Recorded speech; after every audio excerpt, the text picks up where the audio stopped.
Welcome to the Hoffman Show on Talk Radio 570 KVI, your home for the politically homeless, streaming live at KVI.com and the KVI app. If you want to be part of the most dangerous show on the airwaves, call or text the Warrior Injury Law Studio line at 206-421-5757. That's 206-421-5757. Coming up today, 2 chances to win fantabulous prizes during our Real Deal at 4:45, and again during our Good News giveaway at 5:45. But before we get to any of that, time for your daily dose of adrenaline. You want me to stick this into my heart? Are you f***ing nuts?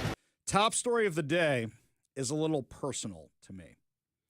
A lot of you have been emailing me social media posts you've been seeing over the weekend and emails you've gotten from the GOP over the weekend about the Washington State Fair. To explain what's going on, I'm going to open with this. KVI is a partner with the Washington State Fair, and we have been for many, many years.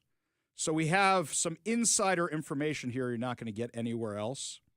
But I want to make sure to give everybody their due and explain why this is so personal for me, not just because I'm a KVI radio host. When I moved to Seattle, my 2 favorite things instantly, were Seafair and the Puyallup Fair, which is what we called it back then, the Puyallup Fair. My family would go to the Puyallup Fair 4-5 times during the month where they're having this thing. I would take youth groups to the fair. I would make sure we were always at the fair. There are times where I would go just with my father-in-law, just with my wife and kids, just with my wife, by myself a few times. I love the Washington State Fair. I really do. And this story is very, very personal to me with what's going on. When I first got the contract for my company to be a vendor at Seafair, I remember there was a moment where I used to be in the event rental business, and we had all the bounce house contracts for Seafair. And we set them up down at the pits of the first Seafair weekend we were working for them. I remember how happy I was when they awarded me the contract.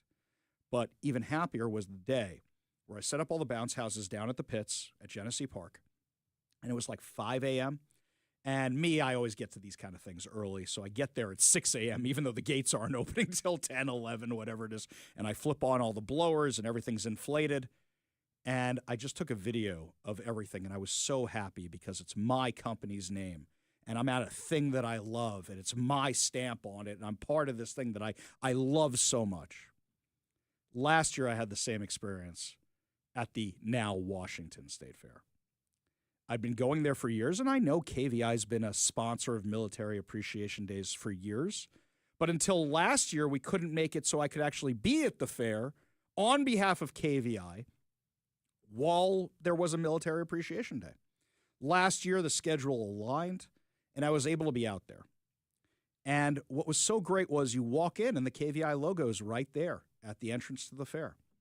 And you get to the KVI booth, which we have at many events over here, but it's right across from the food alley going to where the rides are, right outside the big showplex where you have all the different booths where you buy all the stuff.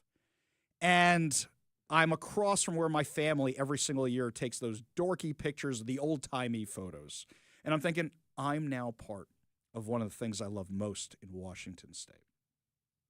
This may sound a little egotistical even, but I loved it last year where when people went to the Washington State Fair, they would see the KVI logo and they would send me a picture and be like, "Are you here? Are you here?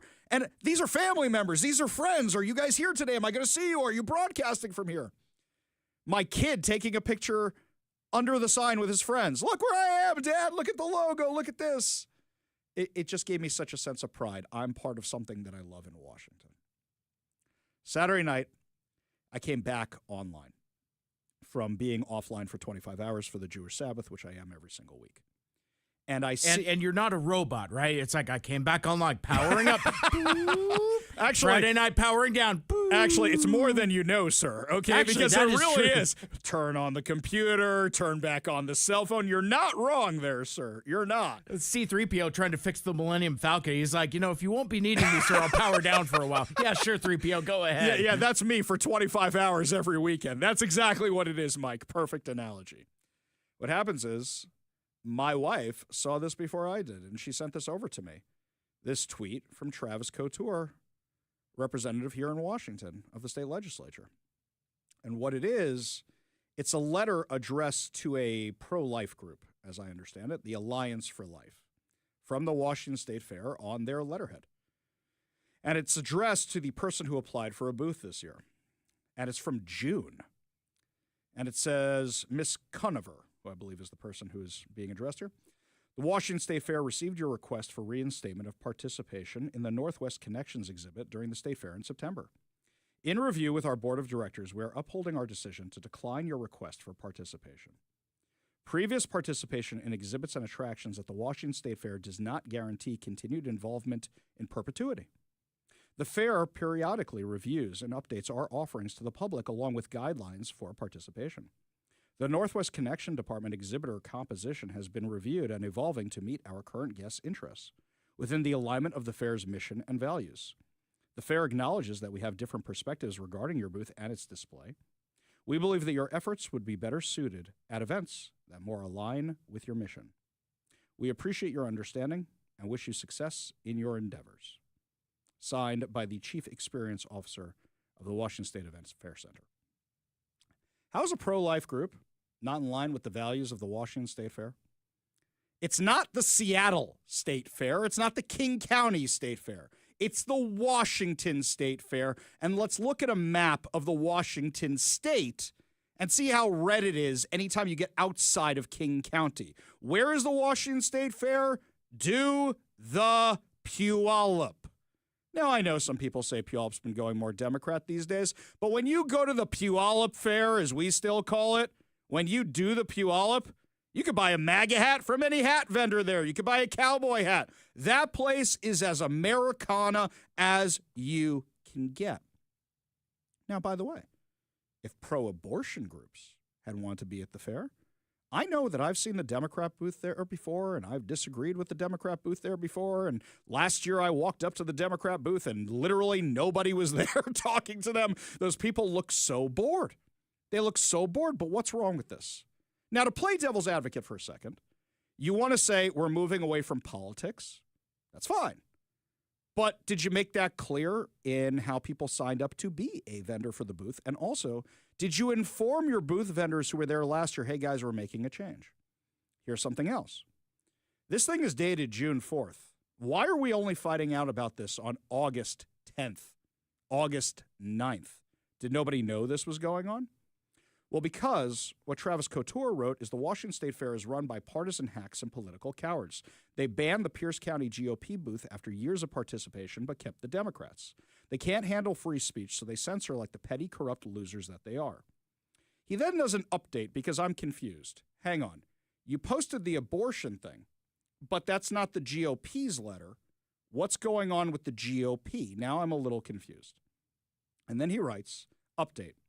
The Pierce County GOP was told they couldn't sell political merchandise or gather signatures, which is how they've traditionally set up their booth in order to cover the massive expense of having a booth, effectively erasing their ability to attend. No other reason than values was given for the denial of the pro-life organization. Okay, so now we're talking about two different things. Now you have the abortion group, which is denied on paper, and allegedly the GOP group cannot sell merch and cannot gather signatures. Let me explain to you the finances of how the GOP works on this. It costs $15,000 to be at that booth. That's a lot of money. I know that not just from the GOP. I know that from the fact that I have looked into having a booth at the fair, and I know how expensive it is.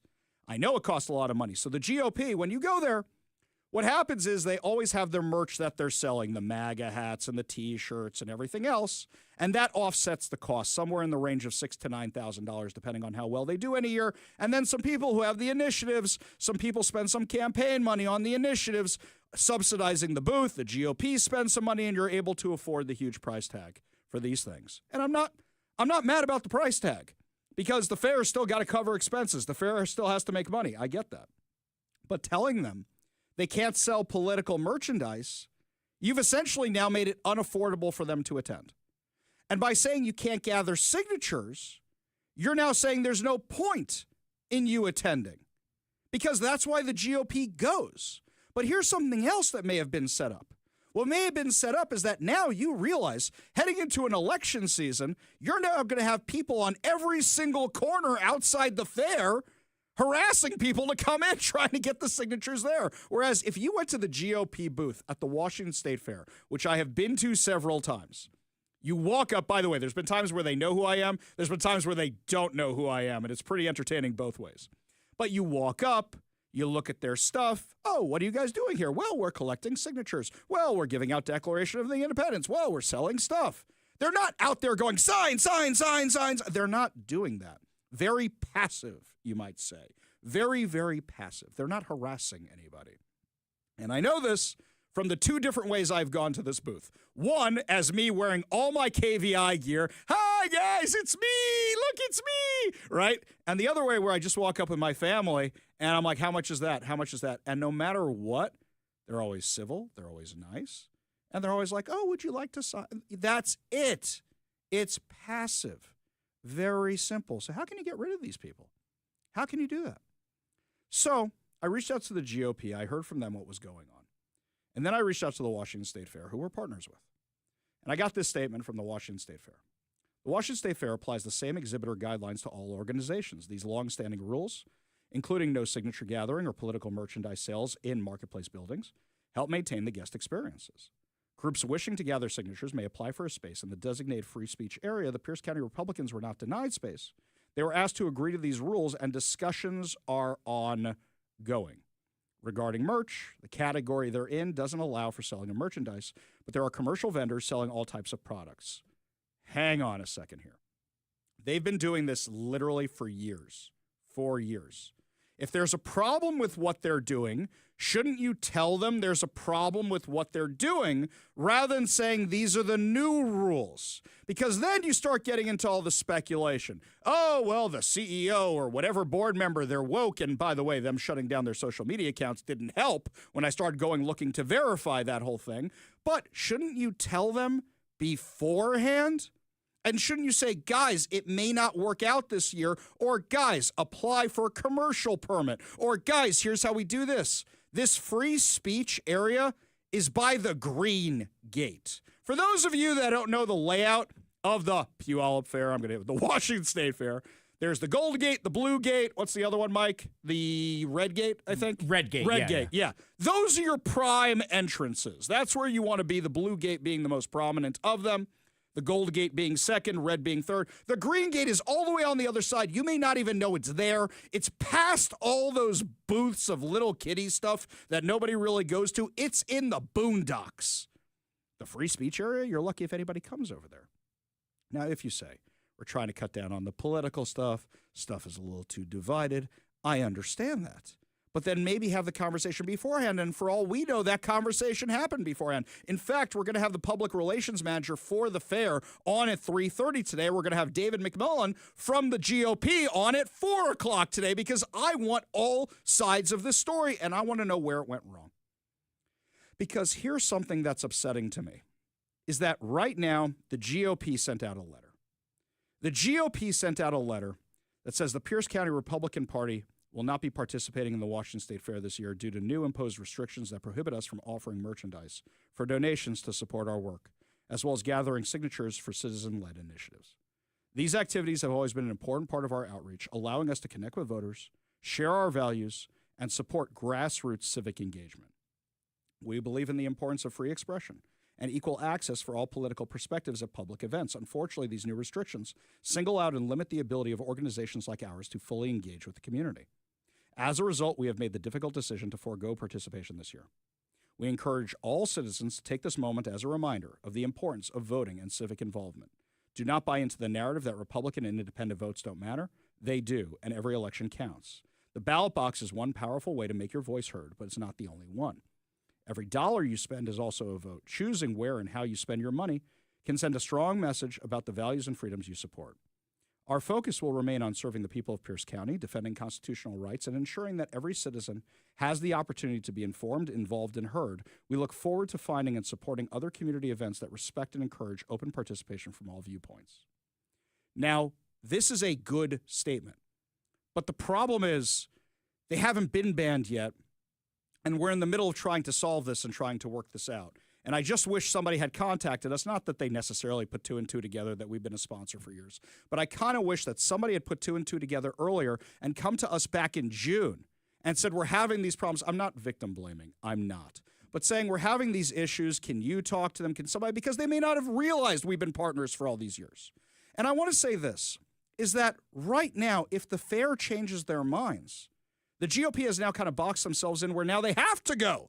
Now you have to go and ramp up efforts and things like that, because then you will have won. And if the fair says no, then we should have another event, which is Military Appreciation Day, with some barbecue out of Brian Haywood's ranch or something like that, with KVI, with the hosts, with the everything. But that's not what we actually want. What we actually want is this to go back to the status quo, where the GOP can be at the fair, where the pro-life groups can be at the fair. You know, there's a booth at the fair every year that drives me insane. And this may upset some listeners. There is a booth for Jews for Jesus. Now, they don't call themselves Jews for Jesus, but that's what they are, and they are recruiting, trying to get people who are Jewish to do that other thing. It bothers me, but you know what? That's fine. Go do your thing. That's fine. The Democrat booth is there. Does it bother me? I kind of make fun of it because there's nobody who ever goes to the Democrat booth at the Puyallup Fair. But there are going to be contrary opinions. I want to go back to the status quo where every opinion and anybody who wants to be at the fair can be at the fair. If you guys want to change your guidelines and say, hey, GOP, technically you're selling merch and you want to be in the commercial section, then let's do that. And let's figure out a way to do that. But what we should all want is to go back to the status quo. I don't want to ramp up and go to war with the Washington State Fair because I have loved the Washington State Fair for years. But if that's what it's going to take, we may have to do it, and I don't want to do that. I would rather see the GOP be at the fair just like the Democrats are at the fair, just like the Jews for Jesus guys are at the fair, and just like every abortion group is at the fair. It's always been respectful. I don't see those Jews for Jesus guys coming out and going, hey, I see you wearing a yarmulke, come on over. They're in their booth too. If everybody can be respectful, why are we changing things now? Why are we changing it now? Is it because of Donald Trump? Is it because of Bob Ferguson? Is it because the other initiatives were so successful, and if not for the Washington State Supreme Court, they'd all be law right now? What is it? What is it that made the change this year that they said we have to make the change? And unfortunately, the only reasons I can come up with are political. And I hope that's not the case, because I would hate to say I can't do something anymore that I love. My wife put it best. She goes, we love the fair. We go all the time. But I'd hate to not go this year because of this stuff. I'd hate that. And I think about the New York Mets and me. The New York Mets, years ago, during the BLM riots, New York Mets have a very big Jewish fan base, and BLM, we all know, is hugely anti-Semitic. And I remember during the riots in 2020, when nobody was at the games, the Mets decided to virtue signal. I think they were playing the Marlins. And before the game, both teams come out for the national anthem, and they lay a BLM jersey down on home plate and walk off the field and don't play. And I go, that's it. I am done. I am done. I have finally had it with this. I am done. Lose all the games you want, but I'll always be back in April. But now you're siding with an anti-Semitic organization against my values? I'm done. I'm out of here. I am done.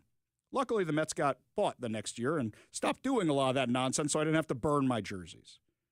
I would hate to have that feeling about the Washington State Fair. I would hate to have that feeling about the Puyallup Fair. What I want is a resolution, but make no mistake about it, if there is no resolution to this, we'll do what we do. We will do what we do. We will do what we must. We will do what we must. And that's not a threat. It's a reality, unfortunately. Because our values are our values. Every single day for 3 hours a day on my show, for 24 hours a day on KVI, we are fighting for your values. And for the Washington State Fair to put in writing that those values may not be their values, which ones are we talking about? Which ones are we talking about? And that's the thing I'm very, very curious about, which way the Washington State Fair is going to go. We're going to have a representative from the Washington State Fair on so we can get all the stories there. That's going to be coming up at 3:30. That's going to be coming up at 3:30. At 4 o'clock, we're going to have Dave McMullen on. Dave McMullen is the one from the Pierce County GOP. And by the end of the show today, hopefully we have a resolution to what's going on. And hopefully this is just a blip on the radar. because I would hate for it to become something bigger, and I would hate for this to become national news. I really, really would. Let me know what you think. You still going to go to the fair? Or are you not going to go to the fair? Or are you taking the wait-and-see approach? Give us a call or a text at 206-421-5757. That's 206-421-5757. When we come back, my friends, some local news around here. Turns out that shooter at the waterfront has a history of going after Trump supporters. We'll tell you what we found out when we come back. You're listening to the Ari Hoffman Show on Talk Radio 570 KVI.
I'm looking at the text line, and the text line is kind of where we're at with the show.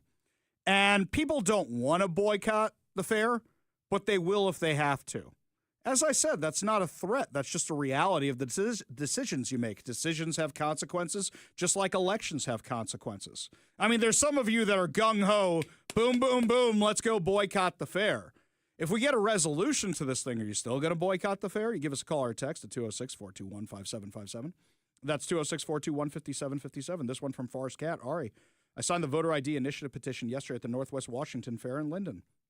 The Republicans have a space there every year. And they also have great conservative swag and a full-size Trump cutout for family photos. Basically what they have in Puyallup. It's almost the same thing. It's bigger, probably, because Puyallup, they take up a whole giant section near the hot tubs. But, yeah, exactly right. It's not a threat to anybody. Now, as I understand it, actually, a lot of you have been asking, what about the Democrat booth? What about the Democrat booth? The Democrats may not be going this year. They may not even be going. Well, after we saw what we saw last year, we were there quite a lot last year, and the Democrats were always sitting there talking to each other because nobody was coming to their booth. That should be a clear indicator of the makeup of the people that go to the Washington State Fair. It's pretty obvious, I think, for everybody who can see it. So let me know what you think. 206-421-5757. That's 206-421-5757. This one here, which is talking about, are Democrats or socialists or pro-abortion people allowed to be here? If so, that's BS. It sounds like they're not, actually. But we're going to have the representative from the Washington State Fair on the phone in the next segment so we can ask all these questions. So if you have questions you want me to ask them, please text them into 206-421-5757. That's 206-421-5757. Switching gears, you remember last week we did the story about the previous week there had been a shooting at the brand new waterfront. So the waterfront opens $800 million to redo the Seattle waterfront. They say, oh, it's going to be great, and we've got this new kids' playground, which, by the way, looks awesome, and we've got the new and redone aquarium, and it's going to be beautiful. And, of course, people like me are saying, how are you going to keep it safe? What do we find out right away? There was a shooting 6 days after they opened it. 6 days after we opened it. Well, now the man accused of shooting the guy in the wheelchair veteran at the waterfront, turns out, not the first time he's been in the news. According to King 5, Seattle police say they arrested 32-year-old Gregory Tim after a shooting Thursday afternoon near the Alaskan Way Boardwalk. Though officers found no prior convictions on his Washington record, Tim is the same man who in 2020 drove a van through a tent of Trump supporters in Florida. Do you remember this craziness? Do you remember this? I remember it like it was yesterday. In fact, I don't think it's the only time something like that has happened. I went back and researched this. So this guy who did the shooting on the waterfront is also the guy who drove a van. Why isn't he in jail in Florida? Florida's not Washington. Why is this guy not in jail in Florida for trying to kill people with a van? It's the question I have. We go to the Warrior Injury Law studio line, take a call from our frenemy, Bennett, the protester. Bennett, what's going on? Hey, I'm making it quick because I knew you got to go for the segment at 3:30. But you were talking about Gina Carano last week and how she settled with Disney and how she was originally fired for the show for what she posted on Instagram. Yeah. So people can think whatever they want about what she wrote. I just wanted to be more clear about what she said and why she got in trouble, because I've heard a lot of conservative shows and podcasts cover this, and a lot of them sort of paper over what she actually said. So it's only 8 seconds, but here, this was the Instagram post that did her in. She said, because history is edited, most people don't realize it. To get to the point where Nazis so easily round up thousands of Jews, the government first made their own neighbors hate them simply for being Jews. How is that any different from hating someone for their political views? End quote. And I think that what people said was that she was trivializing the Holocaust and the way that Jews were treated in Germany by comparing it to the way that I assume she was referring to Trump supporters and Republicans and the way that they were being treated in the States. And I think people saying that had a valid point. Well, I'll say this, Bennett, I'm not saying this as a Jew. I'm not doing that, right? For me, was it great? No. But did it really bother me? No. I'm actually more concerned what other people say right now, like inside the Democrat Party. I'm more concerned about the things they're saying. What Gina Carano posted, I go, okay, not the best thing to post, but didn't make me mad. And I didn't know what her values or politics were at the time. I had no clue. I go, you're canceling somebody for that? Now you've got people flat out calling each other Nazis every 5 minutes, and I think that's infinitely worse than anything Gina Carano said. Would you agree? I mean, I think if somebody literally called a Republican non-Nazi Republican and was calling them a Nazi, I mean, I think they should be called out for saying something offensive just as much. I'm saying that there's an attempt to minimize what Gina Carano said, which is not really valid. And I hear what you're saying about, as a Jew versus as a non-Jew. But I mean, I'm one of those people that says I think people outside of an affected group can have valid opinions on the thing too. Remember, one of the very first exchanges we had is you were saying like, oh yeah, wait, you as a non-Jew, can you tell me? I remember. I remember exactly what you're talking about. So I'll say I'm not saying people can't have opinions, but I'm saying this one was kind of not real high on the Richter scale, if you know what I'm saying. That's why it didn't rub me the wrong way. And you know me, I've got a finer tuned sense than most, right? But I think I've learned to chill out, which is why you and I have these very pleasant conversations, right? Yeah, I mean, I always want to be accurate about what somebody said when they're being criticized. Like you said a couple of times, the Pursuit Church, their concert in Cal Anderson Park, they just wanted to worship. Now, they had a concert and they called it Hands Off Our Kids, as if to call explicitly gay and trans people child molesters. Now, if you do that, don't be surprised if protesters show up. Wait, you think they deserve to get punched in the face because of that? I think if you call an event Hands Off Our Kids, calling gay and trans people child molesters, somebody's going to throw a water bottle at you at least. Well, let's not do the violence, Bennett. Bennett, I know you're against the violence. Let's not do that. Appreciate the call. Appreciate you being part of the show. You want to be part of the show, give us a call or text at 206-421-5757. That's 206-421-5757. When we come back, Public Relations Manager for the Washington State Fair will be weighing in on what happened over the weekend. We'll have that exclusively for you right here on Talk Radio 570 KVI.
Well, my friends, we're going to take a little deviation from the swamp of D.C. We'll talk about the swamp later.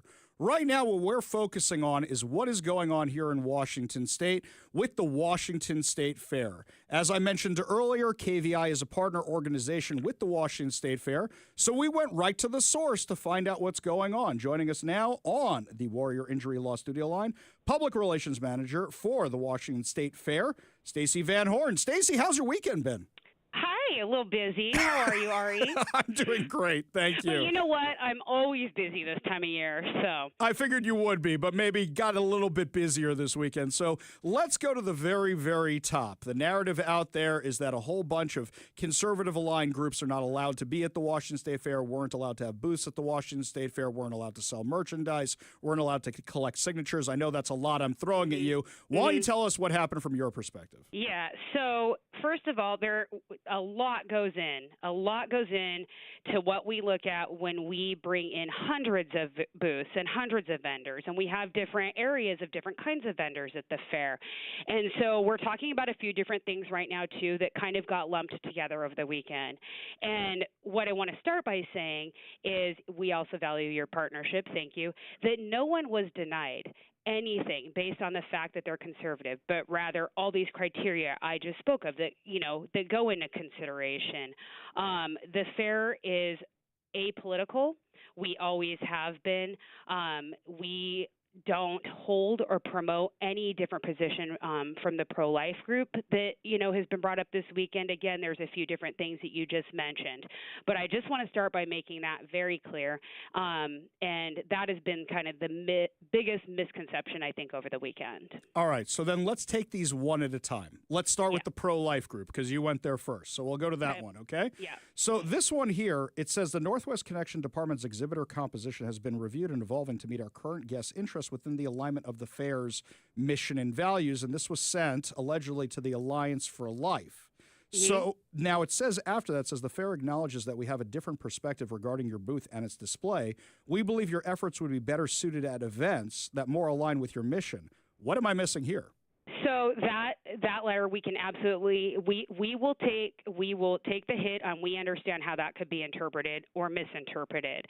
That is not saying that what they believe in goes against what we believe in, because as I just said, we don't go into anything, booking anything based on any of that. We're a private nonprofit that truly looks at inviting people here to create extraordinary moments for everyone, right? That's in our mission statement. So that has definitely been misconstrued, and we are sorry about that. But as mentioned, what I think I may have told you earlier is that Northwest Connections is an exhibit. It's in our expo hall, and it's evolved over time. So it was our former education building many years ago, and historically it's featured student performances and school programs. So everything in there is generally very educational. These booths are free, and everybody in this state would probably want a free booth here if they could, right, to get their message across, and that's fine. But again, a lot of criteria go into that. So in 2019, we combined Northwest Connections with Northwest Outdoors, also in the same building, and that's to kind of create this cohesive programming. So we have archery in there. We've started doing more ping pong, things like that. We had Catholic Community Services last year. Really, the intent is that it needs to be educational. And that's kind of the direction it's going. And so that's the part that you see in the letter. And I think ultimately, some conversations were had, and there was a difference on what is an appropriate display. And it didn't fit what we felt was family friendly for people who come through that department and those exhibits. Let me break this down a little bit, because as somebody who goes to the fair quite a lot, so you're talking about the section of the fair where like the Daughters of the American Revolution are. Hey, research your family and see if, which we're not because we're Jewish, but it was like that. It was that. They were trying so hard to find a connection for my daughter and my wife, and I'm like, yeah, guys, you never know, Ari. I know. In fact, it turns out I might have a relative that actually makes me one with. Well, I'm not a daughter, but you get the point. Okay. It may actually go that way. But anywho, that is that building, yes. So I can understand if you say to this group, like this Alliance for Life group, hey, there's other places we can put you. We may not want to put you next to the kids stuff. So it's hard to get that from this letter, though. I understand that. And like I said, we will take full responsibility in how that letter and how it was worded could be misinterpreted. Absolutely. And I haven't been a part of every conversation, every decision making that goes on around here, obviously. But yes, that is it. We have, for example, if you've been here a lot, we have a photo salon where people take pictures and there is one area of that where we put a disclaimer when you go into this room, this is people's art. There might be some nude photos in here, but it's not front and center, and it fits with what that department is. Like the bodies exhibit. Like when you have the bodies exhibit, it's off on its own thing. So then let me ask you this. Yeah. For the Alliance for Life, to kind of make this better, would you guys be willing to send them like a letter that says, hey guys, we regret how we phrased this earlier. Would you be willing to be in this part instead? Here's the requirements for this part of the fair. That decision is not something I can make. Again, I haven't been part of those conversations, but I don't think it's when somebody, if somebody is denied a booth, it doesn't mean you're never coming back or you've been banned from the fair. That's not how we work. We look at every application every year, and on the application specifically for that department, we ask questions just so we can get to know you better.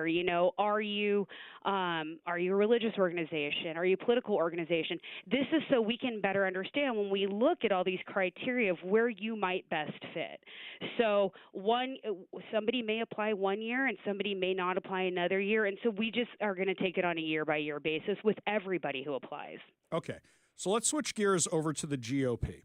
So the GOP is saying they weren't allowed to sell merch and they weren't allowed to collect signatures, which is a de facto ban for them. This is what they're saying, because then they can't offset their costs.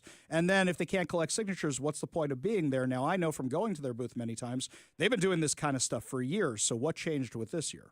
Yeah, so what happened with this was we did used to allow it, but it became clear that the area that is in, whether it's the pavilion or the showplex, again, you're aware, very much a marketplace. Those are places that are meant to sell and buy goods and services.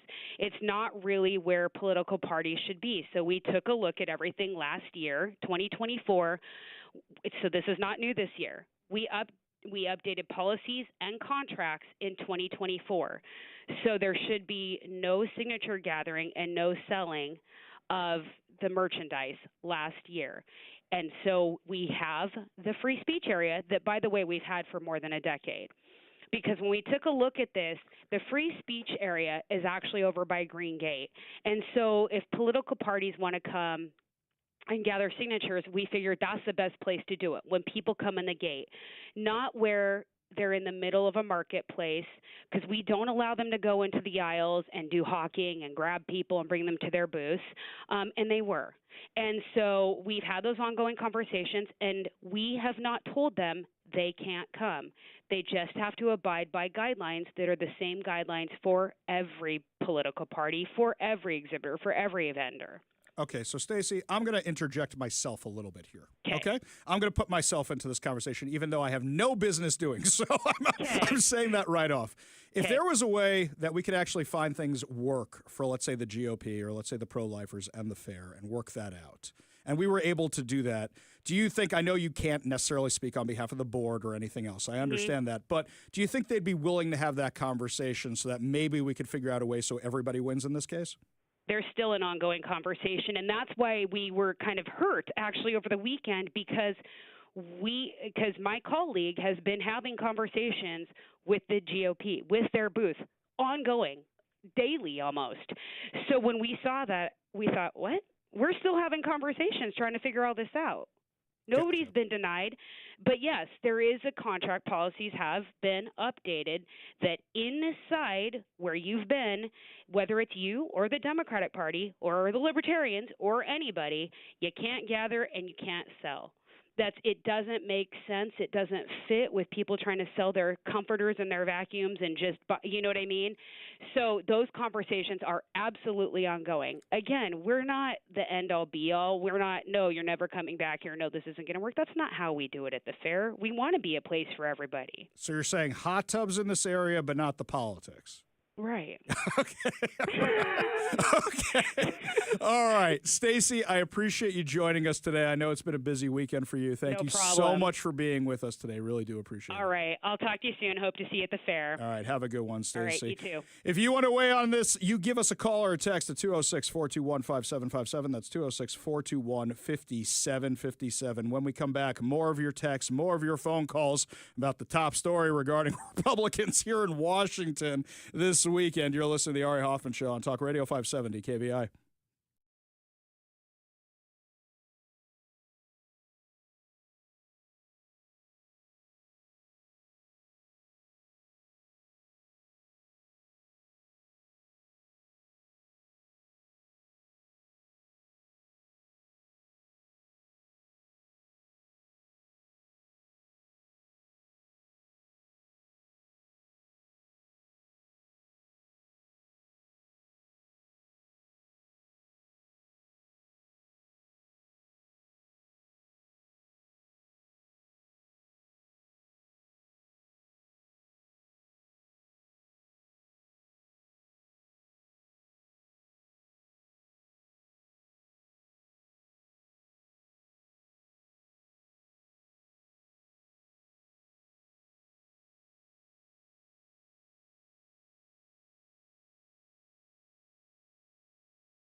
All right, guys, a little break from the fair news before we go back to the phones and the texts, because let's put a little smile on people's faces. So Jimmy Kimmel went on Sarah Silverman's podcast. One, I didn't know Sarah Silverman had a podcast. Two, didn't those two used to date? I didn't know they're still on speaking terms, but I guess to bash Republicans or whatever, they're willing to, bury the hatchet in each other's backs. No, okay, so here's what happened. You've got Jimmy Kimmel out on Sarah Silverman's podcast. Now, I have two clips here. One is Sarah Silverman talking, and one is Jimmy Kimmel talking. I want you to listen to the clips because it shows how tone deaf the left actually is. Here's Sarah Silverman first. Republicans know the difference between right and wrong in general. Like, they know what they're doing. Something is, I don't know. But the left, it's just, I find it ironic. The left, I'm on the left. But like, I find in general, the party that is about inclusivity is incredibly elitist. Just say, join us. Yes, come, join us. Yes. So she's not wrong, but two liberal elites are talking about how elite their party is? Completely tone deaf, completely.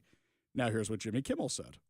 It's the loud voices that scare people from saying what they believe and make you think twice about a joke or whatever, these things. And, a lot of their points are valid, but a lot of them are also just repulsive. And I mean, they repel people from, they go like, oh, you're no fun. I don't want to be around you. And Jimmy, how are your numbers looking for your ratings of your comedy show? Because you have spent so much time demonizing the other side and being repulsing people away. Talk about tone deaf. My God. Lots more to discuss as the show continues. Dave McMullen from the Pierce County GOP will be joining us to weigh in on the Washington State Fair controversy from the GOP side. Plus, we'll take your calls and your texts. You're listening to the Ari Hoffman Show on Talk Radio 570 KVI.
Welcome to the Ari Hoffman Show on Talk Radio 570 KVI, your home for the politically homeless, streaming live at KVI.com and the KVI app. If you want to be part of the most dangerous show on the airwaves, call or text the Warrior Injury Law Studio line at 206-421-5757. That's 206-421-5757. Coming up at 4:45, your chance to win fantabulous prizes as Mike and I review the latest movies. And coming up at 4:30, Pete Serrano, our new U.S. Attorney for Eastern Washington. But before we get to any of that, coming back to our top story from the weekend of this controversy about the Washington State Fair. Now, just to sum up for everybody, the Washington State GOP has said they are not allowed to sell merch and not allowed to collect signatures, which kind of makes it, what's the point of even being at the Washington State Fair if you can't do those two things? Joining us now to discuss on the Warrior Injury Law Studio line is Chair of the Pierce County GOP, Dave McMullen. Thanks so much for being with us today. Hey, thanks a lot for having me on, Ari. Such a pleasure. Let's start from the beginning. So let's go over, when did you first find out there was a problem at the fair, and what did they tell you? Well, it did start with the April Spring Fair. We've done our booth with no problems for, several years. And we put up a flag that said, support your local ICE agent. It was part of our larger group of merchandise that we sell. And I got a call from the office, and they said they got a complaint from somebody about the flag. We want you to take it down. And I said, absolutely no problem. I've always tried to maintain a great relationship with the fair, put on a professional presentation and everything. So regardless of my own personal opinion that I thought it was just kind of silly on whoever was complaining's part, I had it immediately taken down. And I thought that was done is done. So also about May, late May, early June, I noticed that I haven't received my renewal email in their vendor portal to sign up and get everything ready and register and start, put down payment and everything for the big fair in the fall. And so I made a phone call and talked to their vendor coordinator that I've always worked with. And she said, well, yeah, we need to have a conversation with you before we proceed. And I was like, oh, okay, it's that. So I brought my vice chair, Kristen Brown, along because she takes great notes and can back me up. We went down there and we had I thought, a really productive meeting. They expressed their concerns about some of the wording on some of the merchandise, and also that they were trying to eliminate us from doing initiatives at the booth. And I made it very clear to them. I said, we spend $15,000 on this booth every year and buy over 200 admission tickets so that all of our volunteers can get in there, because a month-long event, we need a lot of volunteers and stuff. And they've always been great about that. We've even put the tickets at the will call so that people show up and everything. It's always been a great relationship. There's never any problems. Well, all of a sudden they're telling us we can't do these things, and I made it very clear. I said, we're a nonprofit. We're a political organization that survives on donations. So I said we need to do the initiatives because that's a huge draw. We have tons of volunteers and people that say, I wait for the fair to come and sign the initiative so, they can make it a big thing. So, in my opinion, we're a big draw to the fair. But our conversation continued. They asked if I would send pictures of the merchandise that we want to sell, and I did. And, I made it clear, we can make sure anything that you think is controversial is not sold, because I want to get along. We love doing the fair. So we left that meeting feeling pretty good about everything, and then I wasn't hearing anything back. So I sent an email asking what the status was, and then all of a sudden, without any fanfare or any further conversation, I was presented with this DocuSign contract I mean, not even going into the portal to do the usual stuff we do. And, you know, everything in this contract was changed.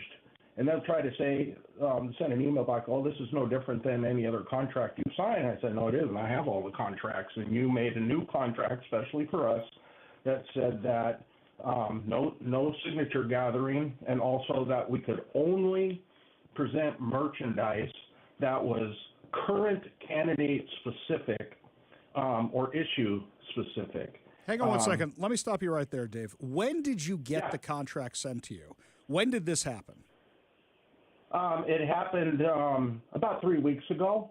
Okay, so I'd have to go look at the date. No, it's fine. But let's say it's sometime in July. When did you have that meeting with the fair where you guys were trying to work things out? When was that? In June. In June. Okay, so this is something that's or the very, very first part of July. Okay, so then your Forgive issue me is if I don't have the exact No, date. it's fine. We're gonna rough it here, okay? We know I'm not holding you to that, okay? But let's say roughly June, then roughly July. So you're having these problems with the fair. How do we get to where we are now, where the Pierce County GOP has sent out a letter saying we're not participating in the fair, when discussions may have still been ongoing, or was there something solid that said, no, we're done negotiating, this is where you're at? Here's what happened. I got that DocuSign, read it over, went over it with a couple other of our officers, and I responded back saying that, you know, I told you before, we must have these elements to it because that's how we pay to be there. I mean, everything that we're doing, it all goes to the fair. It's $15,000 for that 30 by 10 foot booth that we put up every year, and we rely on some sponsors, and we sell the merchandise to cover that expense, including the 200 tickets that we buy at full face value to get our volunteers in there. And without it, we can't afford it, for one thing, and it absolutely creates a desire to not do it. Our volunteers were,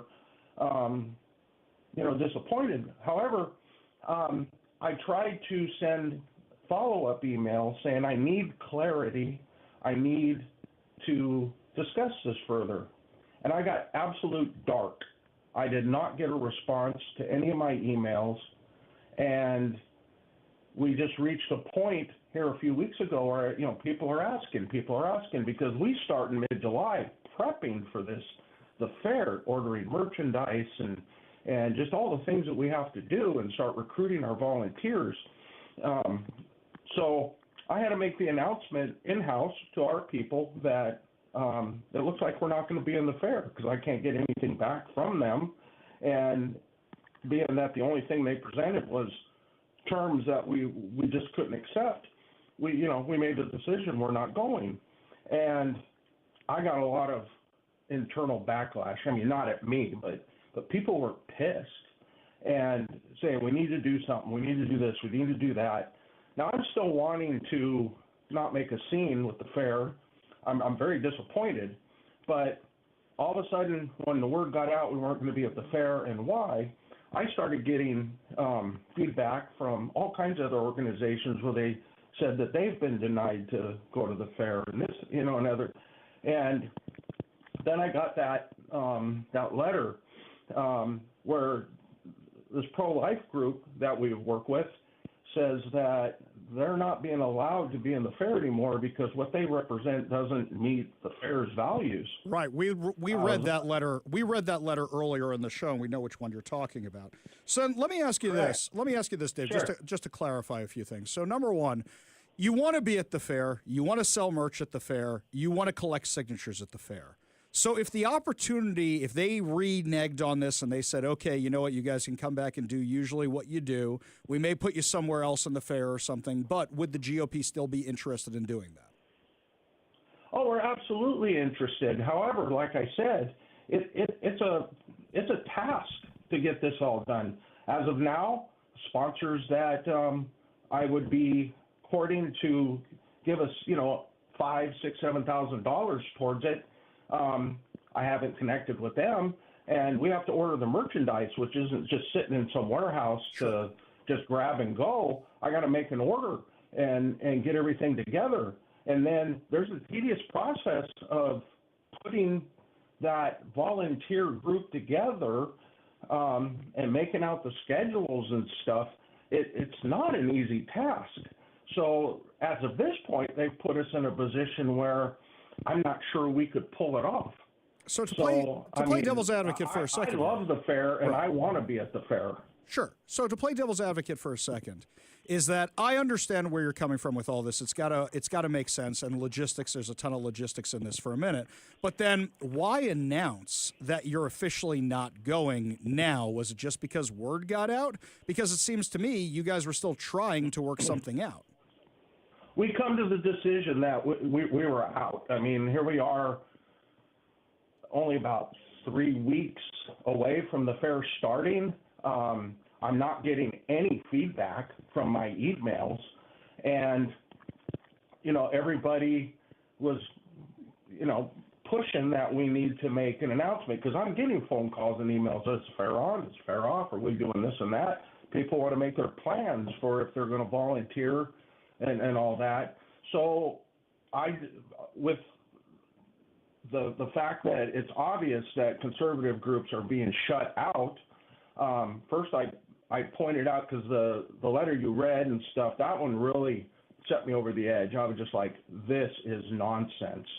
And then I made an official announcement, because people, well, so are we in or are we out? You know what I'm saying? So we put together that statement that, essentially we want to be at the fair, but under the terms and conditions that they presented, we can't see any option of doing it. Gotcha. So we needed to make that clear and stop the speculation. I never at any time wanted to attack the fair. Like I said, I love the fair. I'm from Puyallup, and I've even wanted to get on their foundation board. I've talked to some of those members about getting sponsored to do it. I'm totally pro-fair, but this is absolutely ridiculous.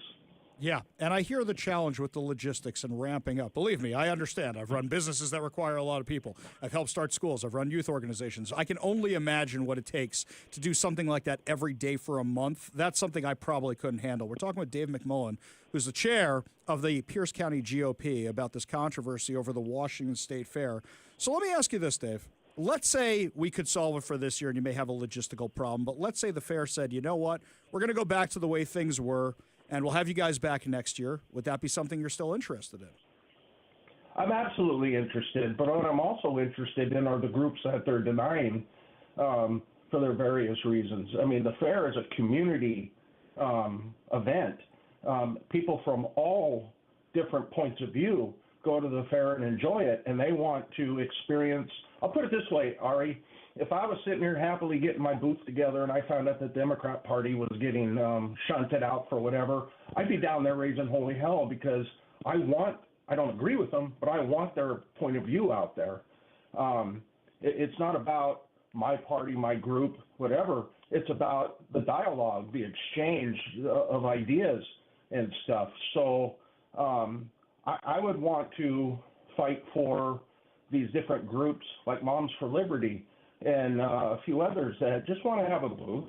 Maybe they create a community.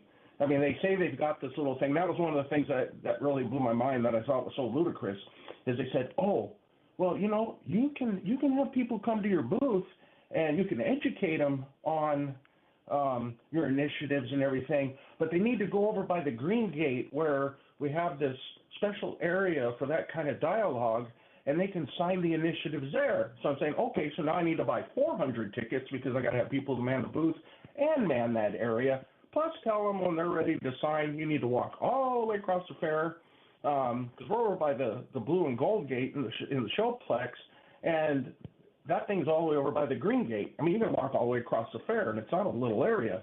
And it was just like, that's insane. Yeah. So, they're trying to present things like, oh, we're trying to be accommodating and stuff, but everything's maneuvered to making it where we can't do it. I hear where you're coming from. That's where I kind of get upset. it starts coming from the place where you're just wondering, is the juice even worth the squeeze? Now, Dave, is this something where you guys are thinking to yourselves, okay, if we can't be at the fair this year, we're going to have people outside the gates collecting signatures because all the people are going to be there anyway?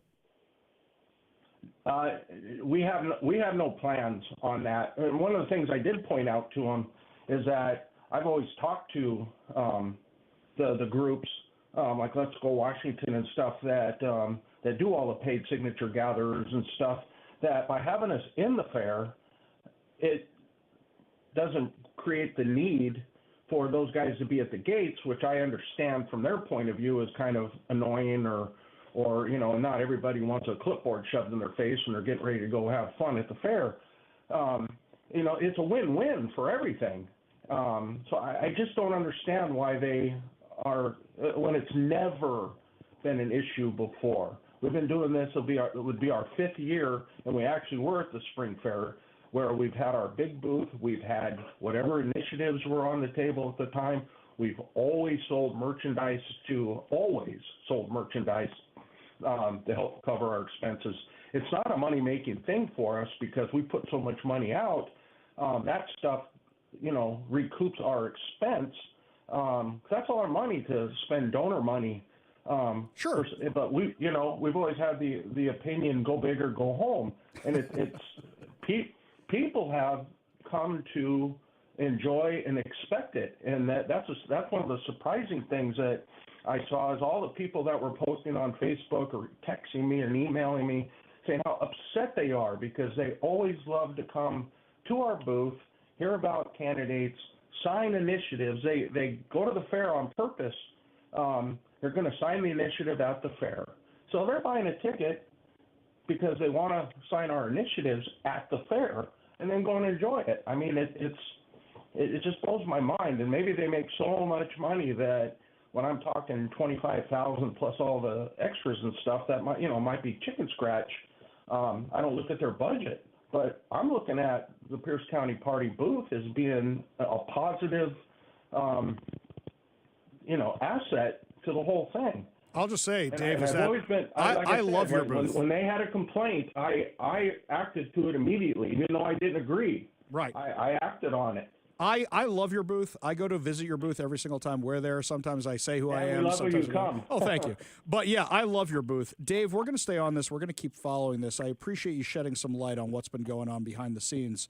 Dave McMullen for the Pierce County GOP. Thanks so much for joining us today. I hope we can get this worked out, buddy. All right? Thank you so much, Ari, for having me on. Yeah, always a pleasure. Man, this is a kind of thing where it just feels like an unforced error on behalf of whatever the organization was doing on the inside, saying maybe we should start messing with this year, especially when political tensions are so high. I think everybody right now wants everything to go back to the status quo. I think everybody wants the GOP booth at the fair. They want these other organizations at the fair. Meanwhile, from the fair side, they don't want people with clipboards running out there. They want people outside the gates. Inside the fair, I've never been accosted by anybody from any political party. They usually stay within their booths. They're pretty passive with that kind of stuff. People come over because they see a MAGA hat, or they come over because they see a candidate, whether it's Democrat or Republican. And I actually think that what Dave said really resonates. If that this was happening to the Democrats, he'd be strapping up his boots to go down there and argue with them too. So I kind of wonder where the Democrats are to say, hey, guys, you really shouldn't be doing this to the GOP. That's a question I have. You want to be part of the show, you want to weigh in on the fair controversy, you give us a call or a text at 206-421-5757. That's 206-421-5757. We go to the Warrior Injury Law Studio line, take a call from Bruce in Edmonds. Bruce, what's going on? Hey, love your show. You're doing a great job. Hey, and so is Dave. Dave is, one of these awesome volunteers, puts in a ton of work, and I don't want to be sounding critical of him. But he has this attitude that I want to maintain the good relationship with the fair, and that's a sweet attitude. But his civil rights have been violated. This is a public event being held on publicly owned ground. The First Amendment applies, and the Washington State Constitution applies, and it has special, extra strong defense of people gathering petition signatures. They need to sue, and they need to sue for multi-millions of dollars, because this is how we defend the Bill of Rights. This is how we defend our right to liberty and our right to freedom of speech. Well, I think what's going on right now is there's a lot of questions about how much funding the fair gets, if any at all, from the state. Are they using the grounds? What's in their lease? What's not in their lease? And at the end of the day, my big issue is that it's operate a certain way for X amount of time. Why the changes this year? So, Bruce, totally hear where you're coming from. Appreciate the call. Appreciate you being part of the show. Appreciate the kind words, too. You want to be part of the show, you give us a call or a text at 206-421-5757. That's 206-421-5757. When we come back, my friends, so much more to talk about outside of our little slice of heaven around here. Looks like Mamdani, typical socialist, has been defrauding rent control this whole time. We'll tell you all about the double standards of the left when we come back. You're listening to the Ari Hoffman Show on Talk Radio 570 KVI.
Welcome back to the Ari Hoffman Show. Coming up at 4:45, your chance to win fantabulous prizes. Mike and I review the new Fantastic Four movie. Get to hear what we liked, what we didn't like, plus your chance to win some fantabulous prizes. Also, don't forget, coming up in our next segment, brand new U.S. Attorney Pete Serrano will be joining us for an exclusive interview. So lots of good stuff happening here today on the Ari Hoffman Show. Meanwhile, New York's a mess. Continuing to go downhill, trying to follow the socialist example of Seattle. But did we just find a little chink in the armor of Mamdani? Let me tell you what happened over the weekend. Former New York Governor Andrew Cuomo slammed Zoran Mamdani on Friday. Once news got out that Mamdani, the socialist, who's very, very wealthy, who has very, very wealthy parents, who's never worked a day in his life and just lived off mom and dad's money, is living in a rent-controlled apartment. A rent-controlled apartment. Now, this is something I'm very, very familiar with because I know people who are living in rent-controlled apartments where their grandparents are long dead or long since sent to nursing homes. This is the whole problem with rent control. It's easy to defraud. It doesn't actually fix the... Let me ask you this. Rent control's been in New York for decades. For decades. Has the housing there gotten more affordable? Has the housing in Manhattan or any of the 5 boroughs of New York City gotten more affordable since they put in rent control? And that's a big how about no, because you know it hasn't. But now Mamdani, the socialist, is living in a rent-controlled apartment, even though he's very, very wealthy. So that means somebody isn't getting a rent-controlled apartment because Mamdani is defrauding the system, according to Andrew Cuomo. What's more entertaining about this, are all the rent control advocates going to criticize Mamdani? Look, if we're being real here, that's what you should be calling out Mamdani for. You should be saying, this guy's all about rent control, and this guy's all about social housing and government housing and socialism for all. But he's living in a rent-controlled apartment? I had a friend who, during COVID, went out to Montana and was living in the sticks of Montana, but still keeping his grandmother's rent-controlled apartment in Manhattan. By the way, gorgeous apartment. Gorgeous. I don't even know if the grandma's alive. I really don't know. I don't ask. I know plenty of people who do the same thing. Rent control sucks. It doesn't work. So what does Cuomo say? I can't believe I'm supporting Andrew Cuomo, but this is just kind of funny. Somewhere last night in New York City, a single mother and her children slept at a homeless shelter because you, Zoran Mamdani, are occupying her rent-controlled apartment. Oh, this is great. This is absolutely great. He pays $2,300 a month. $2,300 a month for a New York City apartment. Oh, socialists didn't have double standards. They'd have no standards at all. Now, here's the thing. Cuomo is actually coming at this from the lefty perspective. Not where I would be coming from with this is rent control's a fraud, end the system, thanks Mamdani for proving it, right? But he's coming from it, oh, the poor children. Oh, the children. We need to help out the children. And he's not wrong, by the way. He wants this program to succeed. I think it's a colossal failure. Cuomo said in the Post, no matter which way you cut it, Zoran Mamdani is a very rich person. You're actually very rich. You and your wife pay $2,300 a month as you have bragged for a nice apartment in Astoria. Is that Queens Astoria? I assume so. That should be housing for somebody who needs it. And by the way, he's not wrong. If that's what this program is for, that's who should be paying for it. Spokesman for Cuomo told Fox News, up until now, Zoran Mamdani and his campaign have successfully evaded any scrutiny. He talks like Bernie, but lives like Bezos. Oh, that's a good line. That's a good one. By the way, Bernie lives like Bezos. Let's be real about this for a second. Wait, Cuomo's bashing other Democrats? Oh, this is too much fun. Let them fight. Let them fight. I'm loving every minute of this. This is amazing, amazing stuff. Really fantastic. Yeah, this is where the socialism gets you. And by the way, it gives you a little insight into the socialists. Rules for thee, but not for me. What, you think those guys in the Politburo back in Russia, you think they were living poor? No, they were living larger than anybody else. That's what Zoran Mamdani wants. He wants the poor folk to all live with the common folk, just not near him in his rent-controlled apartment, which I'm sure is very, very nice. $2,300 for a rent-controlled apartment. That means it's a nicer rent-controlled apartment, by the way. Meanwhile, Zoran Mamdani, what does he do in response? I'm going to be Trump's worst nightmare. Okay. All right. Yes, Zoran Mamdani, you're going to be Trump's worst nightmare. Yes, he's got all these problems going on, but you, Zoran Mamdani, and by the way, that's classic Trump. Orange man bad. Has no response to the fact that he's defrauding the rent control system, but orange man bad. These socialists learn their lessons from Seattle oh so well. When we come back, my friends, the brand new U.S. Attorney for Eastern Washington, Pete Serrano, will be joining us. Tell us what it's like his first day on the job for the Trump administration, but more importantly, for you here in Washington. You're listening to the Ari Hoffman Show on Talk Radio 570 KVI.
It's not often that we get good news out here in our little corner of the United States, but we have some good news today, my friends. Earlier this morning, Pete Serrano, friend of the show, was sworn in, and I can't believe I have to say interim, but as interim U.S. Attorney for Eastern Washington while we wait on his official confirmation, and he joins us now on the Warrior Injury Law studio line.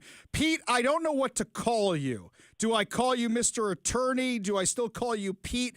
I don't know what to call you, man. Do you have an official title yet? I've got an official title, but it still says Pete on my desk head, so I think we're good there. Okay.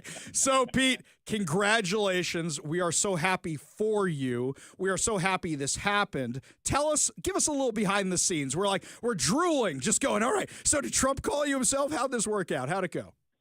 Yeah, so I hate to disappoint. I have not spoken with either President Trump or Attorney General Bondi, but this was, I think, a lot of effort from a lot of people throughout the state. I can't tell you how many people said they had emailed or mailed or tried to call the Trump administration saying, hey, we recommend this guy. He'd be a great United States attorney. He's about the rule of law. He's about justice. He also understands fairness. He also understands that the Constitution is the guiding star. And these were folks that were either involved in the campaign, through grassroots efforts or donors, or people who just, felt inclined as a voter and as a resident of Washington to support me through that. And so, obviously, eventually someone somewhere got to the president's ears, or at least someone in his circle. And about a month ago, I got a random email, and Joe Kent happened to be on that. And I know Joe was pulling for me, and I really appreciate his efforts. Obviously, he's doing great things in D.C. himself.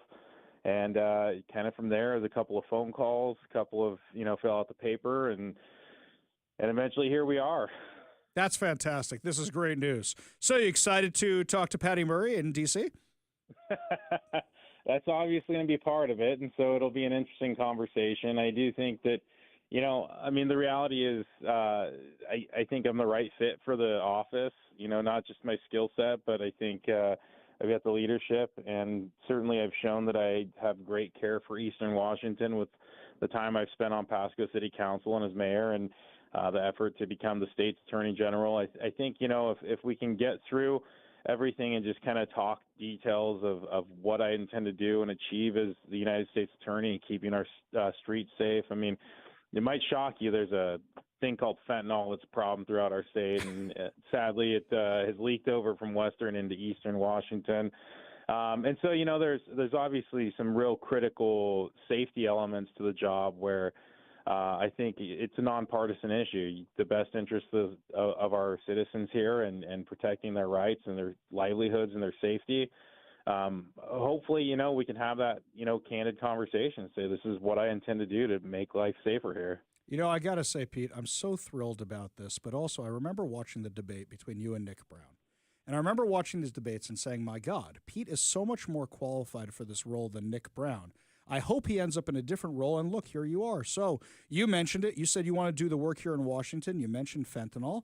But also we have concerns about Antifa. We have concerns about crime. We have concerns about all this stuff. What do you want to tackle in your role as U.S. attorney, or / what is the Trump administration asking you to tackle? So I don't really have full marching orders yet, so I can't fully speak to that. Again, the biggest issue is the safety, fentanyl. There are some other violent crimes, other crimes involving trafficking. But, obviously there's some issues that folks are concerned about. You've mentioned, you've seen that the president kind of took a hard look at some of the universities and making sure he's funding programs that are beneficial to everyone, in particular moving away from some of the DEI issues, moving away from some of the race issues. So, those are going to be things that are going to percolate once my head stops spinning. Understanding, the importance of the rule of law throughout the cities. We cannot have individuals or groups that the president's classified as domestic terrorists running the streets rampant and controlling them. That's just not going to happen. And, we're going to make sure that that doesn't happen, or when it happens, that there's an opportunity to show folks that the rule of law, they're not above the rule of law just because they wear cool masks. This is all music to my ears. I'm not sure they're so cool. I've seen cooler masks at sci-fi conventions, my friend. But that's me letting my inner dork out, by the way. So let's do this for a second. Oh, wait, Mike, put that on the list. I made a U.S. attorney laugh. Okay, we're putting that on the list. All right, fantastic. So we're talking with Pete Serrano, who's our new interim, have to say that until it's official, but our new interim U.S. attorney for Eastern Washington. So talking about Antifa and talking about the ninja cosplayers, are you thinking like a RICO case? Are you thinking work with other states about this? You thinking just deal with it here in Washington? What's your thoughts? I think the natural, and again, this is all kind of off the cuff. The natural would be to start at home and then build it out as far as possible. Understanding where other states are putting their resources, or whether Maine branch of justice has its interests or its investments into those issues. I mean, I think it's a matter of you shine the light or spray the disinfectant and see where it reacts, and then see, okay, who else is at this party on the good side, right? Who else is wanting to get involved or already involved in prosecuting these issues. So I think right now it's just a matter of really understanding, again, where the players are, who's involved, who's making it a priority, and how can we collaborate. And if it's, hey, you guys go chase it in Washington and Eastern Washington, then that's great. If it's we at headquarters want to handle it, or whatever the case is, we'll go from there. Just before we let you go, Pete, so you mentioned fentanyl. That's clearly top of your list. What can be done? Are we going after drug cartels? Are you working with ICE? What's the relationship? How does that work? And I know you're speaking off the cuff, but what are your thoughts? Yeah, I mean, I think it's going to be all of the above. I mean, I think, making sure that we're prosecuting individuals who are bringing it in, not just low-level distributors, but folks involved throughout the chain where we can get them. That's going to be critical. And, if these folks don't belong here, they're not here legally, then we're going to have to deal with that too. So I think it's kind of an all of the above, throw the kitchen sink approach at it, because, again, the reality is our streets aren't for sale, and they're not, it's not a negotiable. It's just, this is what we need to do to protect our people. Interim U.S. Attorney, hopefully soon to be officially U.S. Attorney for Eastern Washington, Pete Serrano. We are so happy. This is such a great day for Washington. So happy you could join us today. And my friend, I am so happy for you. Such congratulations. My heart lit up, not just for what you're going to do for Washington, but for my friend, who I said he is the perfect person for this role. So congratulations, buddy. Thanks, Ari. Appreciate it. Appreciate you and Big Mike. Always a pleasure. We love having you. Best of luck, my friend. And give my best to President Trump when you speak to him, and tell him we love him out here. We love to see an event here, okay? Will do. I'll try and angle that. All right, buddy. You take care now. Lots more to discuss as the show continues. When we come back, your chance to win fantabulous prizes. Mike and I discuss the latest Fantastic Four movie. Do we have cape fatigue, or is it actually worth seeing? We'll tell you all about it when we come back. You're listening to the Ari Hoffman Show on Talk Radio 570 KVI.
Another Marvel movie is out, and Marvel hasn't had such a great track record since Endgame. It's been a mixed bag. There have been some we love, like Guardians 3, and there have been some pretty big disappointments. But now they come out with the Fantastic Four.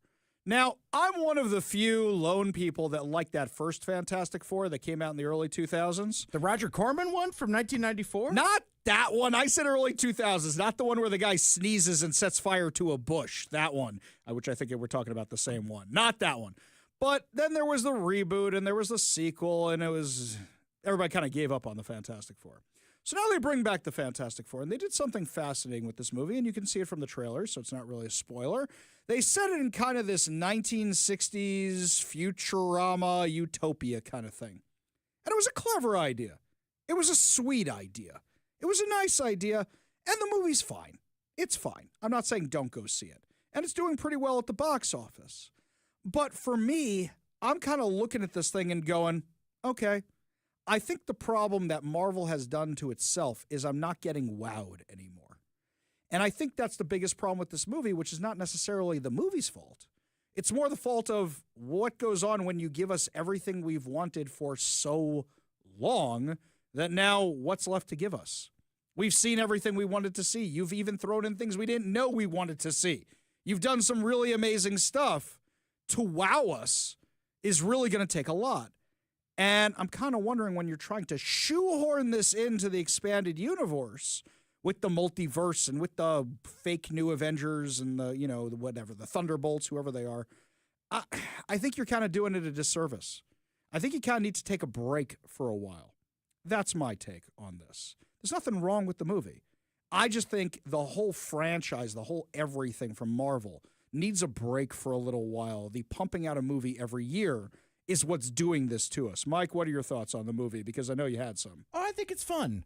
It is Fantastic Four in particular is a property that's difficult to do in that, like, you already had the perfect Fantastic Four movie 20 years ago. Not the ones that Ari likes, but a little movie called The Incredibles. Yeah. You know, in a post-Incredibles world, what hope does a live-action Fantastic Four have? Like, and I'll remind the court that this is part of the property that Disney bought Fox to get. Yes. They wanted to make a Fantastic Four movie. And the result is, I agree with your sentiments. It's totally fine. I like that it's approachable. I like that it's not tethered to 15 years and 29 movies of gnarled continuity. You could just walk into it. What I need to know going into it? Nothing, because it kind of takes place in its own thing. You like that WandaVision, and you like how they kind of recreated sitcoms. You'll like this. The production design is incredible. Yeah, it really is. They put a lot of time and effort into that, and there's some real and there's some fake, but it looks great. But regardless, though, it's kind of like empty calories. Like, it looks neat. It's fun. It's light on its feet. It has some really cool deep cuts, comic references that I kind of appreciate. I did especially appreciate that at a time where we spent so much time, kind of like worshiping at the altar of Stan Lee. I'm glad that Jack Kirby finally got some recognition. Mm-hmm. So there's a quote from him at the end of it, which I thought was very, very nice and well overdue. But it's fine. It's no better than fine. Yeah. And I found myself kind of just weirdly hollow on it. If you like these movies, you'll like this.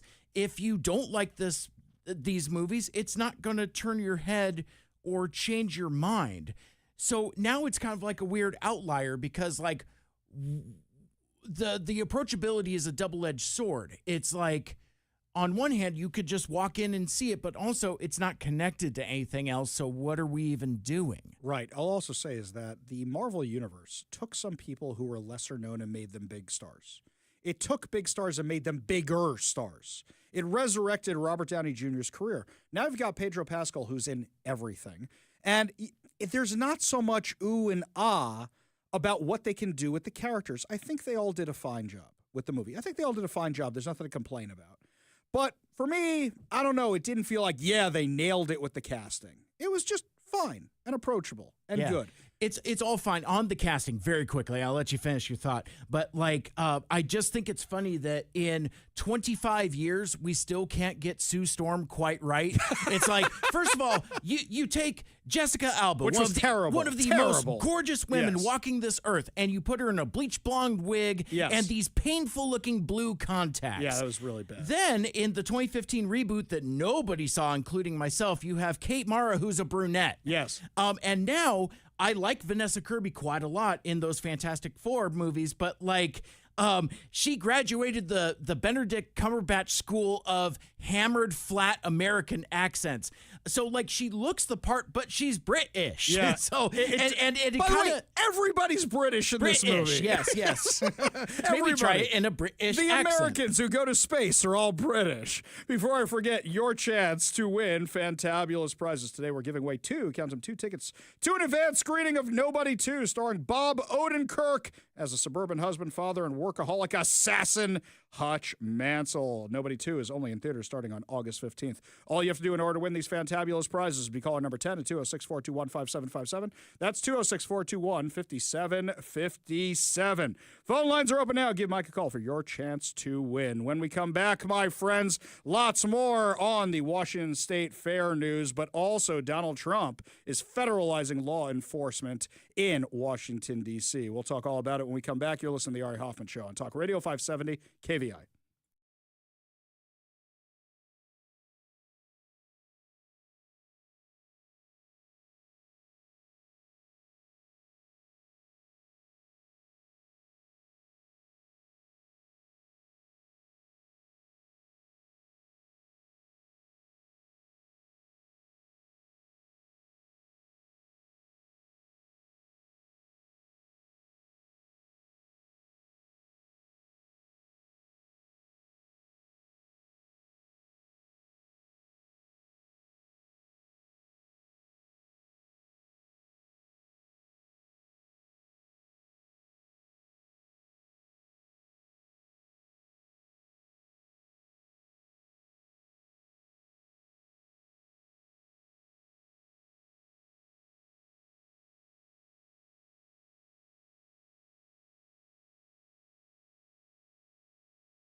Welcome to the Ari Hoffman Show on Talk Radio 570 KVI, your home for the politically homeless, streaming live at KVI.com and the KVI app.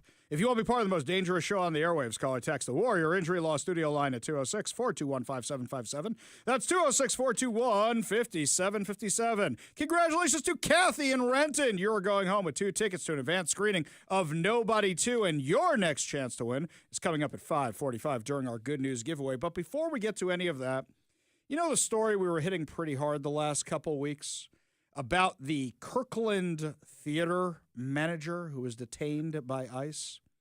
I have a new name I'm giving to the Kirkland theater manager, and I think that I have the right to do this, being a frustrated theater kid myself.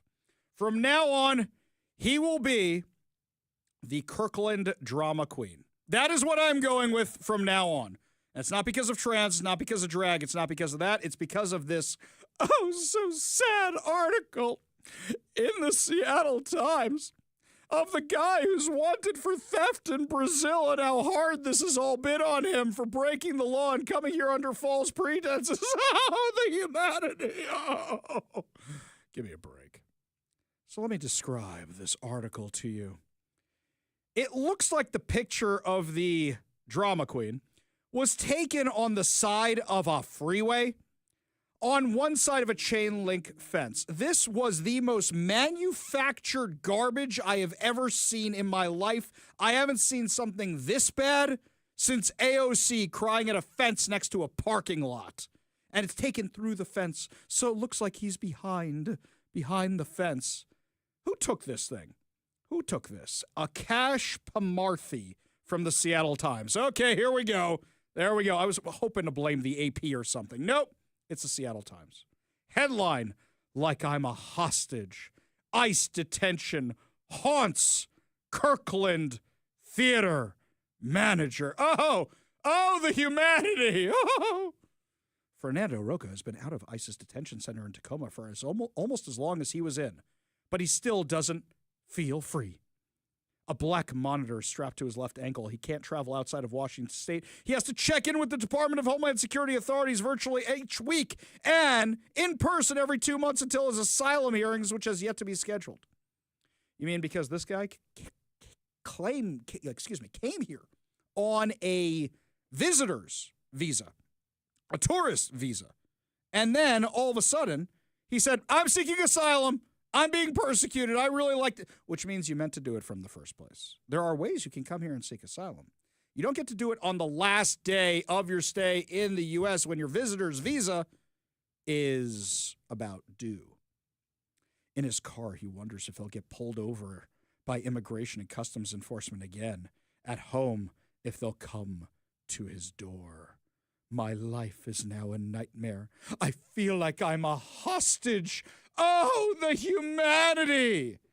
Guess what? You're a lot better off than you would have been in Brazil if they caught you, because aren't there alleged theft charges against you? What do you think they do to you in Singapore? We're the only country that's this nice to you. Other countries, they throw you away, they throw you in jail and throw away the key.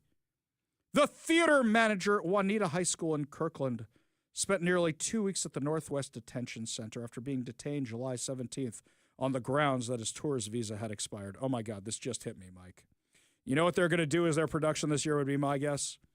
Let's do Les Mis, and we'll put the theater manager in the starring role. Look down, like that. Seriously, the drama queen of Juanita High School. That's what we're going to call this guy, the drama queen of Kirkland. On the grounds that his tourist visa had been expired. It had, but Roca had applied for asylum. Okay, guys, he applied for asylum his last day here. You're leaving out that information. And had a valid pending asylum case and a valid work permit, said his attorney. Well, his attorney switched his story a few times, so pardon me if I don't believe it. Also, how about that theft charge, huh? How many paragraphs are we into this thing? 1, 2, 3, 4, 5. Here we go. Paragraph number 6. ICE Seattle also claimed Roca was wanted in Brazil for theft. During Roca's bond hearing, Judge Tammy Fitting noted the allegations about the theft in Brazil, but didn't address them further and released Roca on a $10,000 bond with other conditions set by ICE. Roca provided a document from the Ministry of Justice and Public Security in Brazil that stated there is no record of a final conviction in the name of Fernando Alves Roca. Stop. Stop right there. Do you see what he provided? Wanted on a theft charge means there is no conviction yet. It means you need to do the investigation, you need to do the trial, you need to do all that stuff, and they haven't done it yet. So, of course, there's not going to be a conviction because he was wanted on charges of theft. Now, I don't pretend to know how the Brazilian legal system works. I'd be a liar if I said I did. But I assume there is some manner of a charge. You get arrested, and then you go through the trial.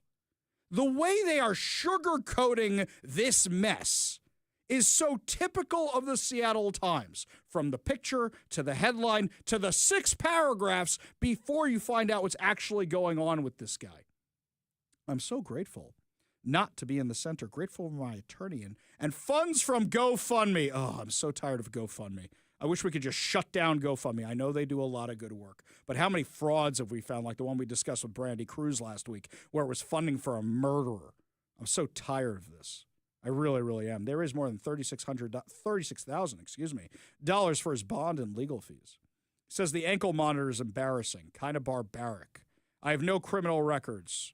It's a way to dehumanize immigrants and make us feel like we aren't equal. Dude, you broke the law in how you came here. You did. You may have broken the law in Brazil. I don't feel bad for you. Then they try to make him sound like he's just a normal guy out of Brazil. In Brazil, Roca was a drama teacher and ran a theater group for 23 years that traveled all over the world, including Seattle in 2010, to perform. He earned a master's degree in art from the Universidade Federale de Uberlândia in Brazil. He said he was very happy with his life in Brazil and never thought he would leave. But in 2016, the school where he worked was taken over by a student protest group. Man, that really sucks when protest groups ruin a good thing. You know, like ICE protesters? You know, like the Antifa? That really sucks, doesn't it? Hey, Seattle Times, do you see the irony of you guys printing something like that? Man, those protesters really do suck, doesn't it? Roca said he started to get death threats and worried about his safety. He began to think about moving to Europe or somewhere else for a more stable life.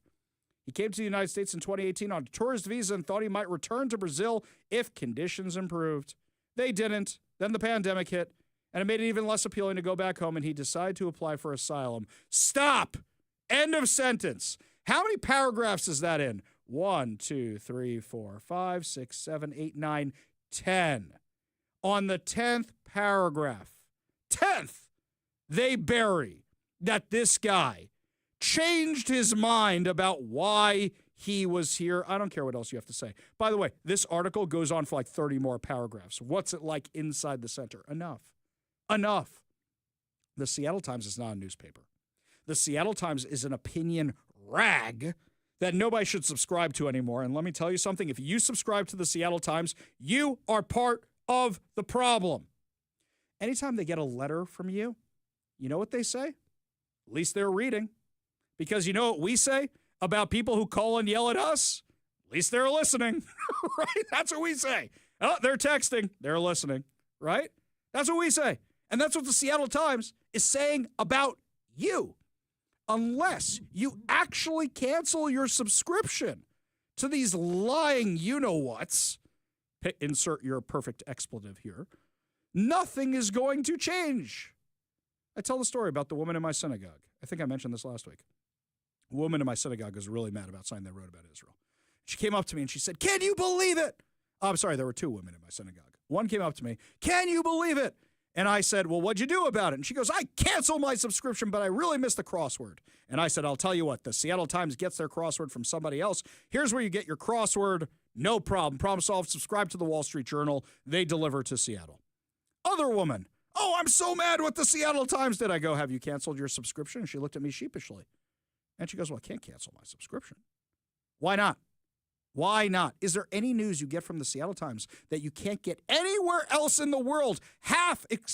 More than half of that paper is syndicated wire service garbage they get from the New York Times, the Washington Post, and the Associated Press, and anybody else they feel like getting it from. You ever see them get anything from the New York Post? Ever see them get anything from Fox News? No, of course not. So they're clearly biased. You want your crossword puzzle? You know what? You can buy a Kindle or you can buy a tablet and you can get it online and you can do it and erase it every day and save some trees at the same time. Isn't that nice? The Seattle Times is not a newspaper. They are an opinion rag. How do I know this? Countless examples, but today there was another egregious example of their complete nonsense.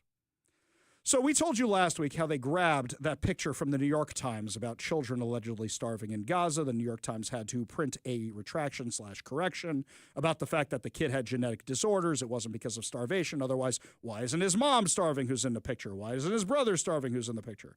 Instead, they printed a kind of retraction. The Seattle Times didn't print a retraction. Instead, they printed an op-ed where they admitted that the picture wasn't accurate, that there were other things behind it, but they said, we don't care.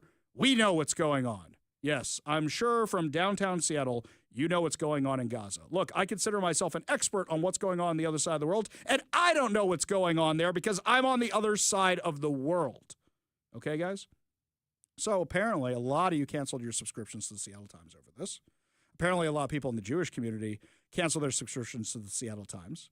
And apparently, some people, shall we just say, from governmental agencies not from this country, reached out and said, hey, guys, you're printing fake news and you're admitting you're printing fake news. Are you going to do anything about it? Well, the Seattle Times answered them today with a new article about a fundraiser for a terrorist-linked organization here in Washington, praising the organization and the fundraiser. Naomi Ishisaka is probably the dumbest person on staff at the Seattle Times, and that's saying something. Every article she writes, you can find all the holes in it from a factual perspective. Forget everything else, her opinion, everything. She is always wrong. And that is really, really impressive to always be this wrong. So what's she talking about? She's talking about the Gaza 5K that was held on Seafair weekend at Marymore Park in Redmond. She says over 1,700 people participated. I don't believe your numbers. I assume they're as accurate as the Gaza Health Ministry. But let's go with that for a second. She says you need to make a choice about Gaza. Last Sunday, 1,700 people did. That's her headline. That's her headline. So she's saying you need to support Gaza? You need to support Hamas? The fundraiser was for UNRWA, the UN Workers Relief Agency, the one whose employees were actually involved in the October 7th attacks, the one whose schools are used as rocket launchers for Hamas, the one whose hospitals are used as bases for Hamas. So you're literally having a fundraiser for an organization that is funding Hamas, supporting Hamas, and, ironically, not giving out aid in Gaza anymore, so they're the ones starving Hamas. Define irony. You're mad about the starvation in Gaza, assuming there actually is some, and then you are funding the organization that is starving the people of Gaza. Well done. Well done, everybody. So the Seattle Times writes, I used to think that regardless of any political differences, there were some universal truths about humanity. I used to think that across all nationalities and beliefs, if a child was wandering into the street in front of an incoming car, it was common human instinct of every human adult to grab the child and get them to safety.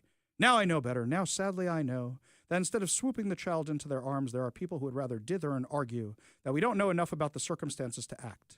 Some would say we shouldn't trust our own eyes or rationalize that, well, it's the parent's fault if the child is in the street in the first place, so it's not our responsibility. It's one of the many casualties of Israel's war in Gaza that we have lost moral clarity.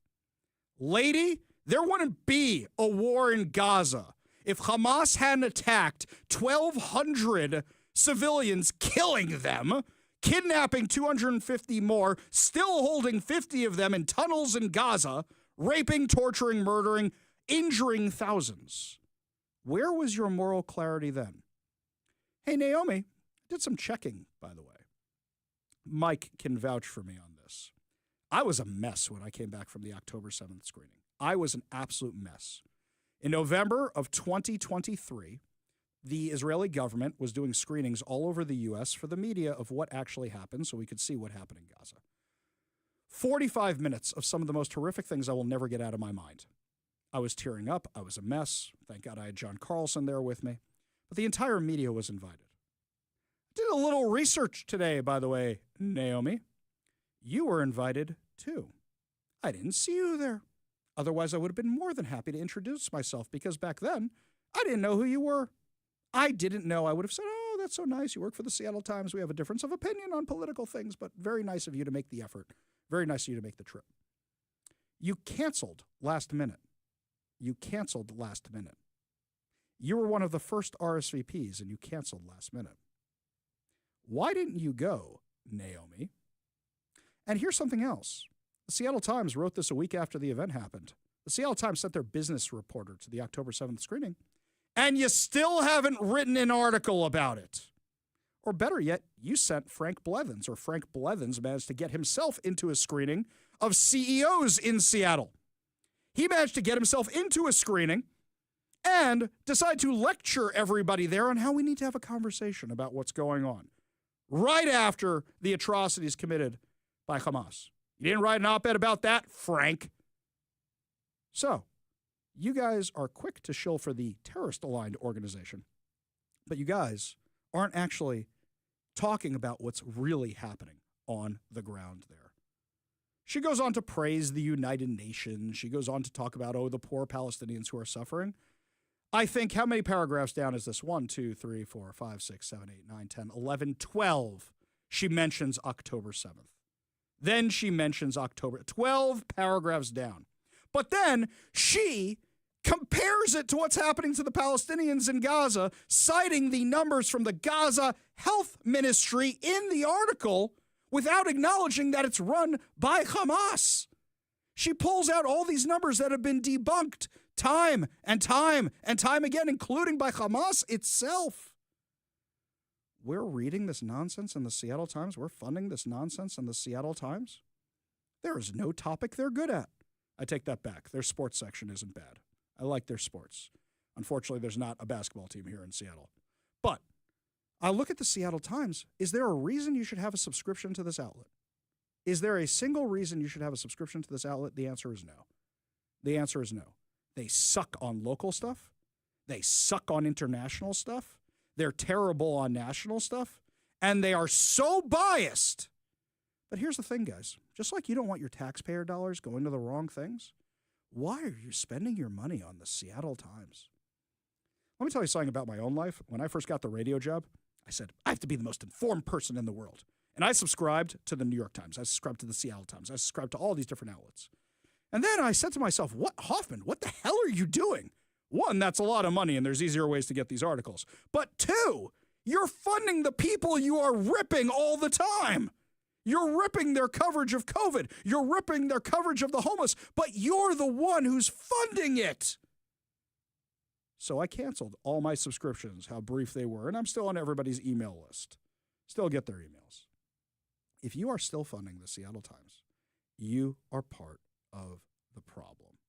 You are part of the problem. It's as simple as that. We go to the Warrior Injury Law Studio line. Take a call from Roy and Lacey. Roy, what's up, man? Hey, Ari, how you doing tonight? I'm doing good. How you doing? Hey, I wasn't listening to your show, unfortunately, but I had people call me. Shame. I'm sorry. Go ahead. Yes. Okay. Yeah. I had people call me that you were talking about something about they won't let people collect signatures at the Puyallup Fair. Okay, let me back up because this was the first half of the show. So for those of you who are just joining us for the fair discussion, let me tell you where we're at here, okay? Let's back up a second. We had a representative from the fair on. We had a representative from the GOP on. So basically, in brief summary, what happened was the GOP at the Washington was told they can't sell merch and they can't collect signatures at the Washington State Fair this year the way they normally do.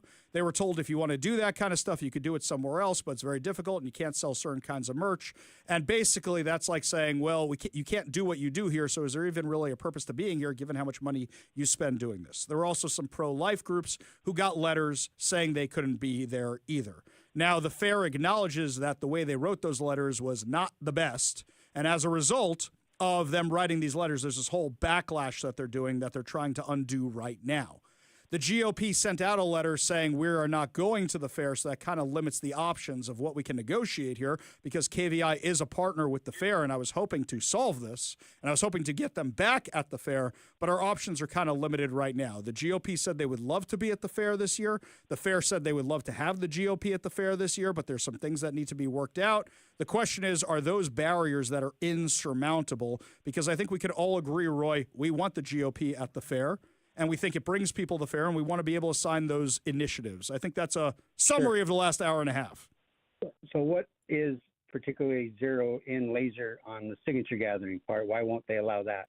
Well, what they said on the phone to us earlier, and you'll be able to get the podcast of that tonight, what they said is they don't want people going into the aisles and saying, hey, come here and sign stuff, come here and sign stuff, and they want to have that in one specific area of the fair. However, I said that I go to the fair every year, and the GOP booth is very passive, where they don't really do that kind of stuff. I don't know if somebody else did it and ruined it for everybody, but I have never seen that. And I've been to the fair, both as Ari Hoffman, the radio guy, and I've been to the fair as nobody knows who I am guy who's wearing a yarmulke on my head. So I've never seen the GOP do that kind of stuff. Maybe some other booth did it, but that's what they're trying to stop this year. Okay, because were they saying they're going to allow it at somewhere else in the fair? They're saying they're going to allow it near the Green Gate, and if you know the setup of the Green Gate, that's in the boondocks. Okay, well, here's the deal, okay?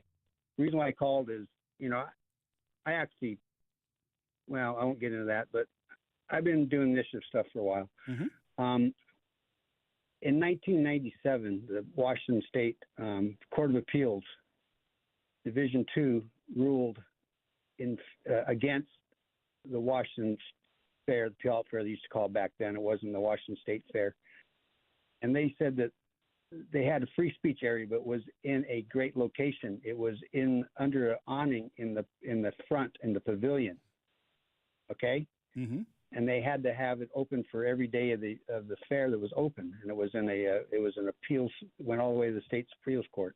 They said you couldn't roam the fair, but they had to have this particularly good area to get signatures. Okay. And to put them in the boondocks, I know where they're at. There's stuff back there where nobody. That is not a good area, So they're violating this ruling. Can you do me a favor, Roy? By sticking them back there. Can you do me a favor? Pardon? Can you find this thing for me? Because I don't know the history. You know the history. A quick Google search, I'm sure, with the terms. And can you email it over to me, ari@kvi.com? Yeah, it's Initiative 172 Fair Play versus Western Washington Fair. It's actually on the Secretary of State's website as well. Yeah, if you could email that over to me, I would love to do some research and get this into the hands of a few people, okay?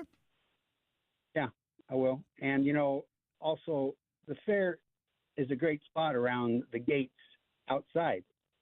Well, that's the thing, is that actually the GOP made that point, which is if we're not inside the fair, we're going to be outside the fair. And I don't think anybody wants that because the fair is going to think that's going to discourage people. And the GOP says it's harder and you have to get more people to do that. I'm familiar with in 2018 where the Puyallup tried to limit signature gathering around the fair, call them the pedestrian safety zone. Mm-hmm. So and they lost in federal court. Do me a favor, send all this over to me, Roy. I'd love to check it out, okay? Okay, I'll send it to you. Appreciate that, buddy. Thanks for the call. Thanks for the insight. Really do appreciate it. You want to be part of the show, you give us a call or a text at 206-421-5757. That's 206-421-5757. When we come back, Donald Trump is federalizing law enforcement in Washington, D.C. Can he do that in Seattle? Or is this a other Washington specific? We'll discuss, but first, Todd Herman's Daily Thoughtcast right now on the Ari Hoffman Show.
Welcome back to the Ari Hoffman Show. Just a reminder, coming up at 5:45, your chance to win fantabulous prizes, including a $50 Daniel's Broiler gift card and tickets to Pantera.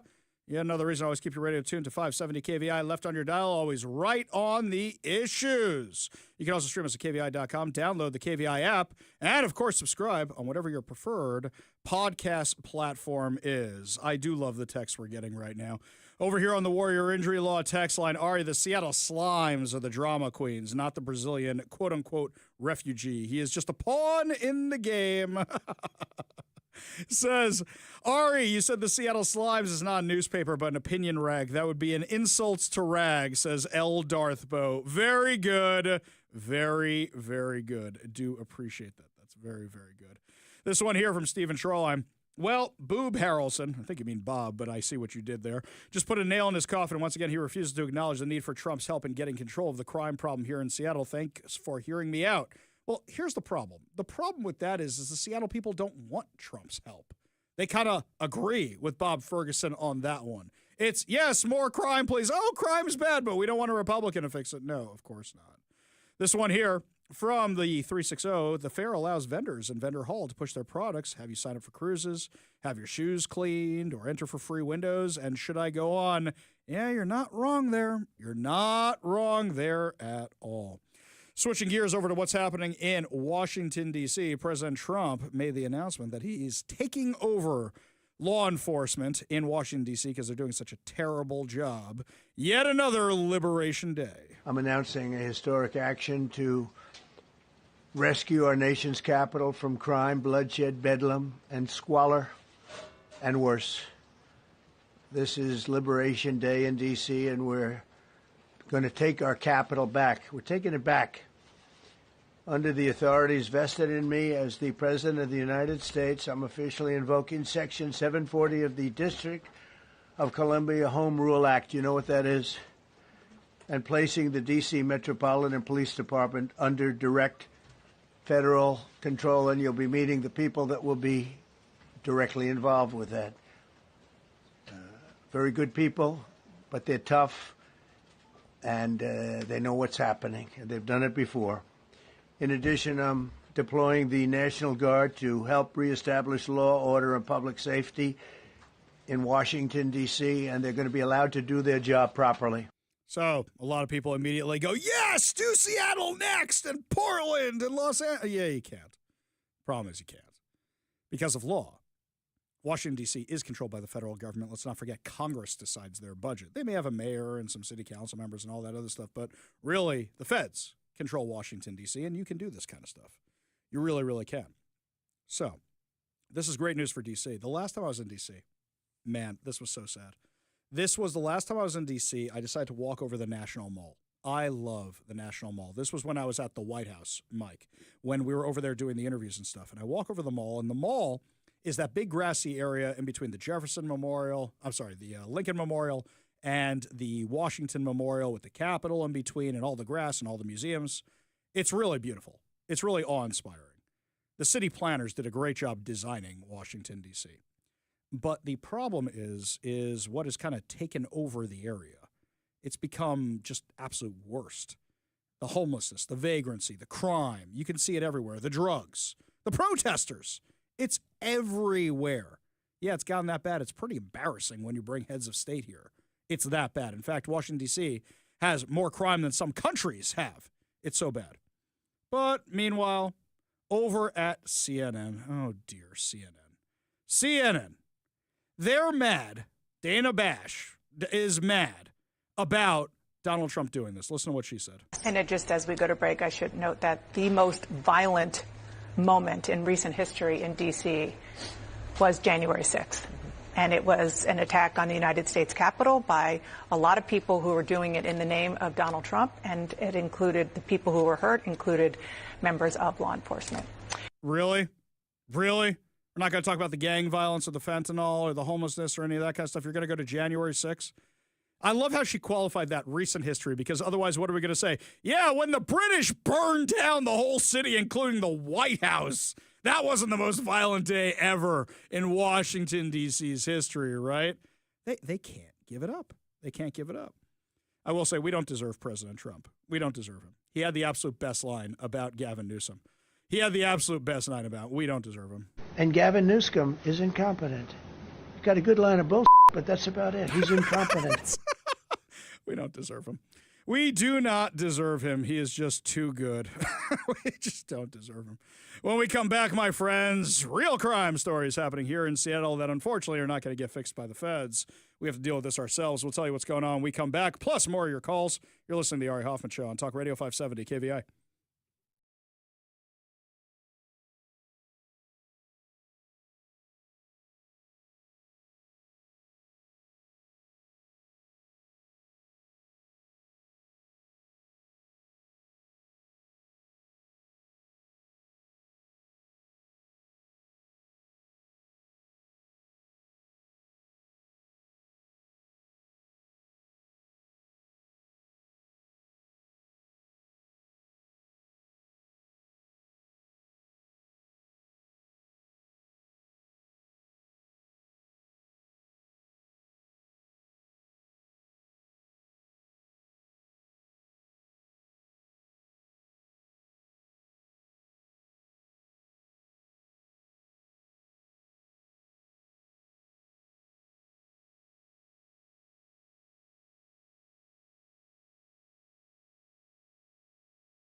Welcome back to the Ari Hoffman Show. Just a reminder, coming up at 5:45, your chance to win fantabulous prizes, including a $50 Daniel's Broiler gift card and tickets to Pantera. Yet another reason, always keep your radio tuned to 570 KVI. Left on your dial, always right on the issues. You can also stream us at KVI.com, download the KVI app, and, of course, subscribe on whatever your preferred podcast platform is. We go to the Warrior Injury Law studio line. Take a call from Paul in Seattle. Paul, what's going on, man? Yeah, hi. Thanks for taking this call. I just wanted to acknowledge Dr. Ron Paul's 90th birthday last Saturday, the 9th. That's very nice. Me personally, I'm more of a fan of Rand Paul, but I know there's a huge contingent of KVI nations that are big fans of Ron Paul. So happy birthday, Dr. Ron Paul. Very happy birthday to you. As we say in my world, until Mea Esrim, which means until 120, which I think is kind of silly. You want to go more than 120. No. You know why we say that? That's how old Moses was. I agree with you. Yeah. I agree with you. Yeah. 120. The 120 club. That's there you right go. in the Bible, right? There you go. Exactly. Because Moses lived till 120. Right. So you say 120. Yeah. Appreciate that, Paul. Appreciate the call. Thank you. Yeah. Bye. Appreciate you being part of the show. You want to be part of the show, you give us a call or text at 206-421-5757. That's 206-421-5757. I saw a headline in the Seattle Times which made me want to throw my head against the wall in frustration. Excuse me, not the Seattle Times. This was in Como News. And it's not Como News' fault that they put this one out here. Here's the headline. Seattle residents demand safer streets at Community Safety Forum. Really? It's so nice. Did any of you vote for the socialists this time around? Because I really don't feel bad for you at all. I mean, I know that me and my friends and the few, the proud, the Republicans here in Washington, especially in Seattle, in King County, I know that we voted the right way. But it looks like a lot of people didn't even show up to vote. And it looks like those that did show up to vote, after our report with Glenn Morgan and Jim Walsh the other day, may either be illegal immigrants or voted for the socialists. That's just the way it went. So when I see Seattle residents demand safer streets at Community Safety Forum, what has been the one constant while crime has gotten worse? What's been the one constant? Democrats are in charge. So why do you keep voting for the Democrat? The definition of insanity is doing the same thing time and time again, expecting different results. In fact, Como News says, yeah, Seattle City Council. I love how everybody calls them the moderate city council. No, they're not. No, they are not, because listen to what they did. Here's Como with the story. And, Steve, the city council passed this legislation unanimously and say this would lower taxes for thousands of Seattle small businesses. But opponents, including the Downtown Seattle Association, say they believe this would do more harm than good. 9 in favor, none opposed. Passes as amended. With sign-off from the Seattle City Council, it's now up to voters in November on whether they want to pass a new business and occupation tax package. Small business. The proposal, introduced by Mayor Harrell and City Council member Alexis Mercedes Rink, would lower B&O taxes for those with revenues under $2 million a year, or about 90% of Seattle's businesses. Businesses like Jade Garden in the Chinatown International District. We're a small business. We do everything we can to save and cut costs. Taxes would boost for large employers to raise an estimated $81 million a year for investments in housing vouchers and shelter, food and nutrition access, services for survivors of gender-based violence, and more. This as the city faces a more than $140 million revenue shortfall and as they anticipate federal spending cuts. We can ensure that critical city services are maintained despite the challenges our budget or the Trump administration present. However, the Downtown Seattle Association writes that raising a B&O tax that is already the highest in the nation does not solve the city's self-inflicted spending problem. The Seattle Metro Chamber of Commerce adds this was a rushed tax package that would make Seattle's economy more volatile, adding that when business costs go up, consumer prices also go up. However, the council had vocal support from a representative with the Latino Community Fund, arguing it's a critical move to protect immigrant-owned and other small businesses. We are nurturing the next generation of economic drivers for our city. And about $60 million from this tax would go toward the deficit over the next 2 years. The Chamber of Commerce also mentioned that there would be exemptions for pediatric hospitals and comprehensive cancer centers. For Now Live in Seattle, Jackie Kent, Como News. Jackie. So you have Alexis Mercedes Rink, the socialist, who came up with an idea to tax businesses more, even though that's the highest tax level in the U.S.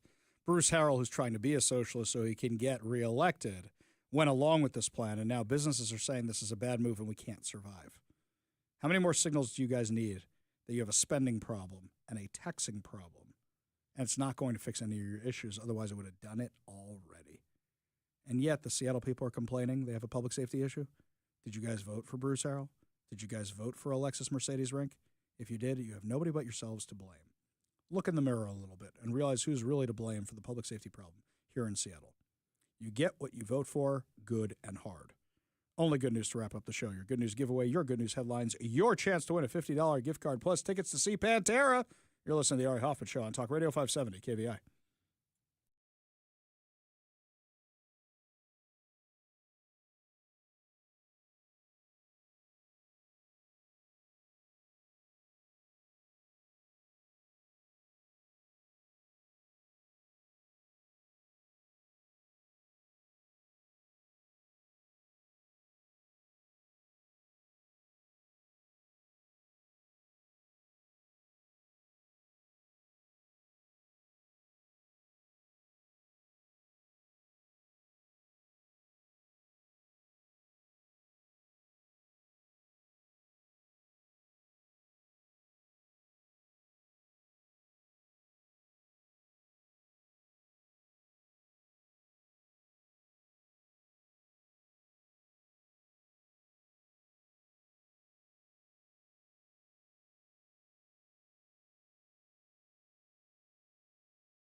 It is time to feel good as we wrap up another amazing episode of the Ari Hoffman Show right here on Talk Radio 570 KVI. And before we get to our good news giveaway or our good news headlines, I am blown away by this, absolutely blown away. So we did our Wishes in Flight last week.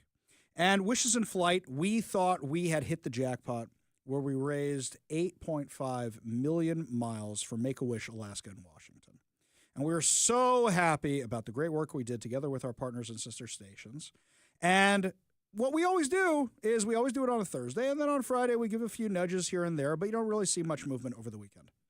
So what happened this year was we reached 8.5 million miles on Friday. And we saw we had reached that on Friday, and Make-A-Wish told us about that on Friday. Over the weekend, something interesting happened. We gave the little push, but the miles kept pouring in and pouring in and pouring in. So now, according to Make-A-Wish Alaska and Washington, with your amazing support, we raised 10.2 million miles to help more Wish families find joy and respite on a Wish trip. Wonderful news to start this Monday morning.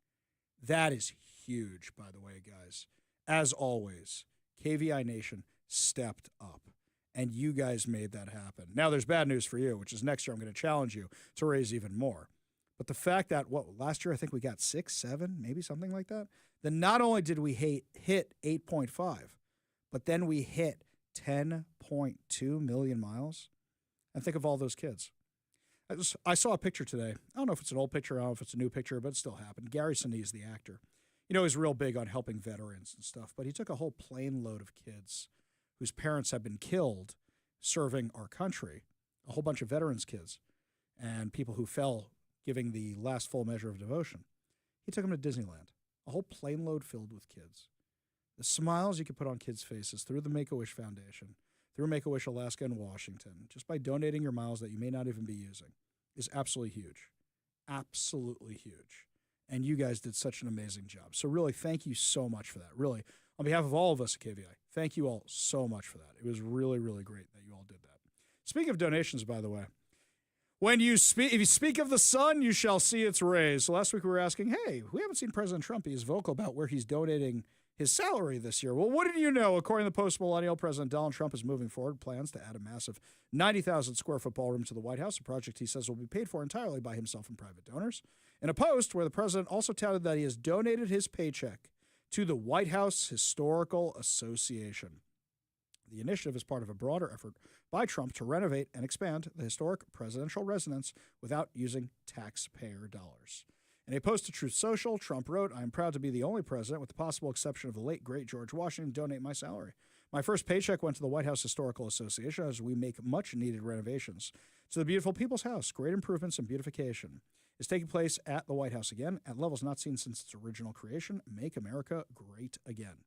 Something funny about this is apparently Rob Reiner, who made the movie The American President, and he did this during Clinton's time in office, apparently what he and the other filmmakers saw when they went to the White House to get a sense of the place and follow Clinton around for a day, they couldn't believe how shabby the White House was.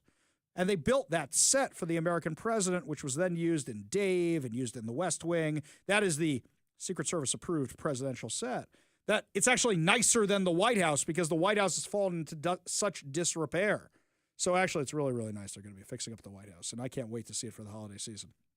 Before I forget, your chance to win fantabulous prizes. Today, we are giving away a $50 Daniel's Broiler gift card. Daniel's Broiler has been a Seattle favorite since 1980, features USDA prime steak and other specialties, including chicken and fresh seafood, as well as a selection of high-end spirits, wine, and cocktails. Daniel's Broiler is open now in Bellevue, downtown Seattle, Leschi, and South Lake Union, with dine-in, takeout, and delivery. Check out danielsbroiler.com to reserve a table, place your takeout, delivery order, and more. We're also giving away a copy of 7 Steps to a Successful Retirement by Brian Evans of Madrona Financial and CPAs. Learn how to design your retirement to support your quality of life for 30-plus years from Brian Evans of Madrona Financial and CPAs, a local company working to help you grow deep financial roots on future financial storms. Don't blow your life savings away. Visit madronafinancial.com for more information and discover how you can create a rooted wealth plan today. Last but certainly not least, we're giving away two tickets to see Pantera, the White River Amphitheater, on August 22nd. Get your tickets now at Ticketmaster.com. All you have to do in order to win these fantabulous prizes is be caller number 10 at 206-421-5757. That's 206-421-5757. Caller number 10 will win a $50 Daniels Broiler gift card, a copy of 7 Steps to a Successful Retirement by Brian Evans of Madrona Financial and CPAs, and 2 tickets to see Pantera at the White River Amphitheater on August 22nd. Phone lines are open now. Give Mike a call for your chance to win at 206-421-5757. That's 206-421-5757. Well, my friends, that's going to do it for us today. But fear not, we will be back tomorrow with more insane stories, more exciting guests, and, of course, more giveaways. You've been listening to The Ari Hoffman Show on Talk Radio 570 KVI.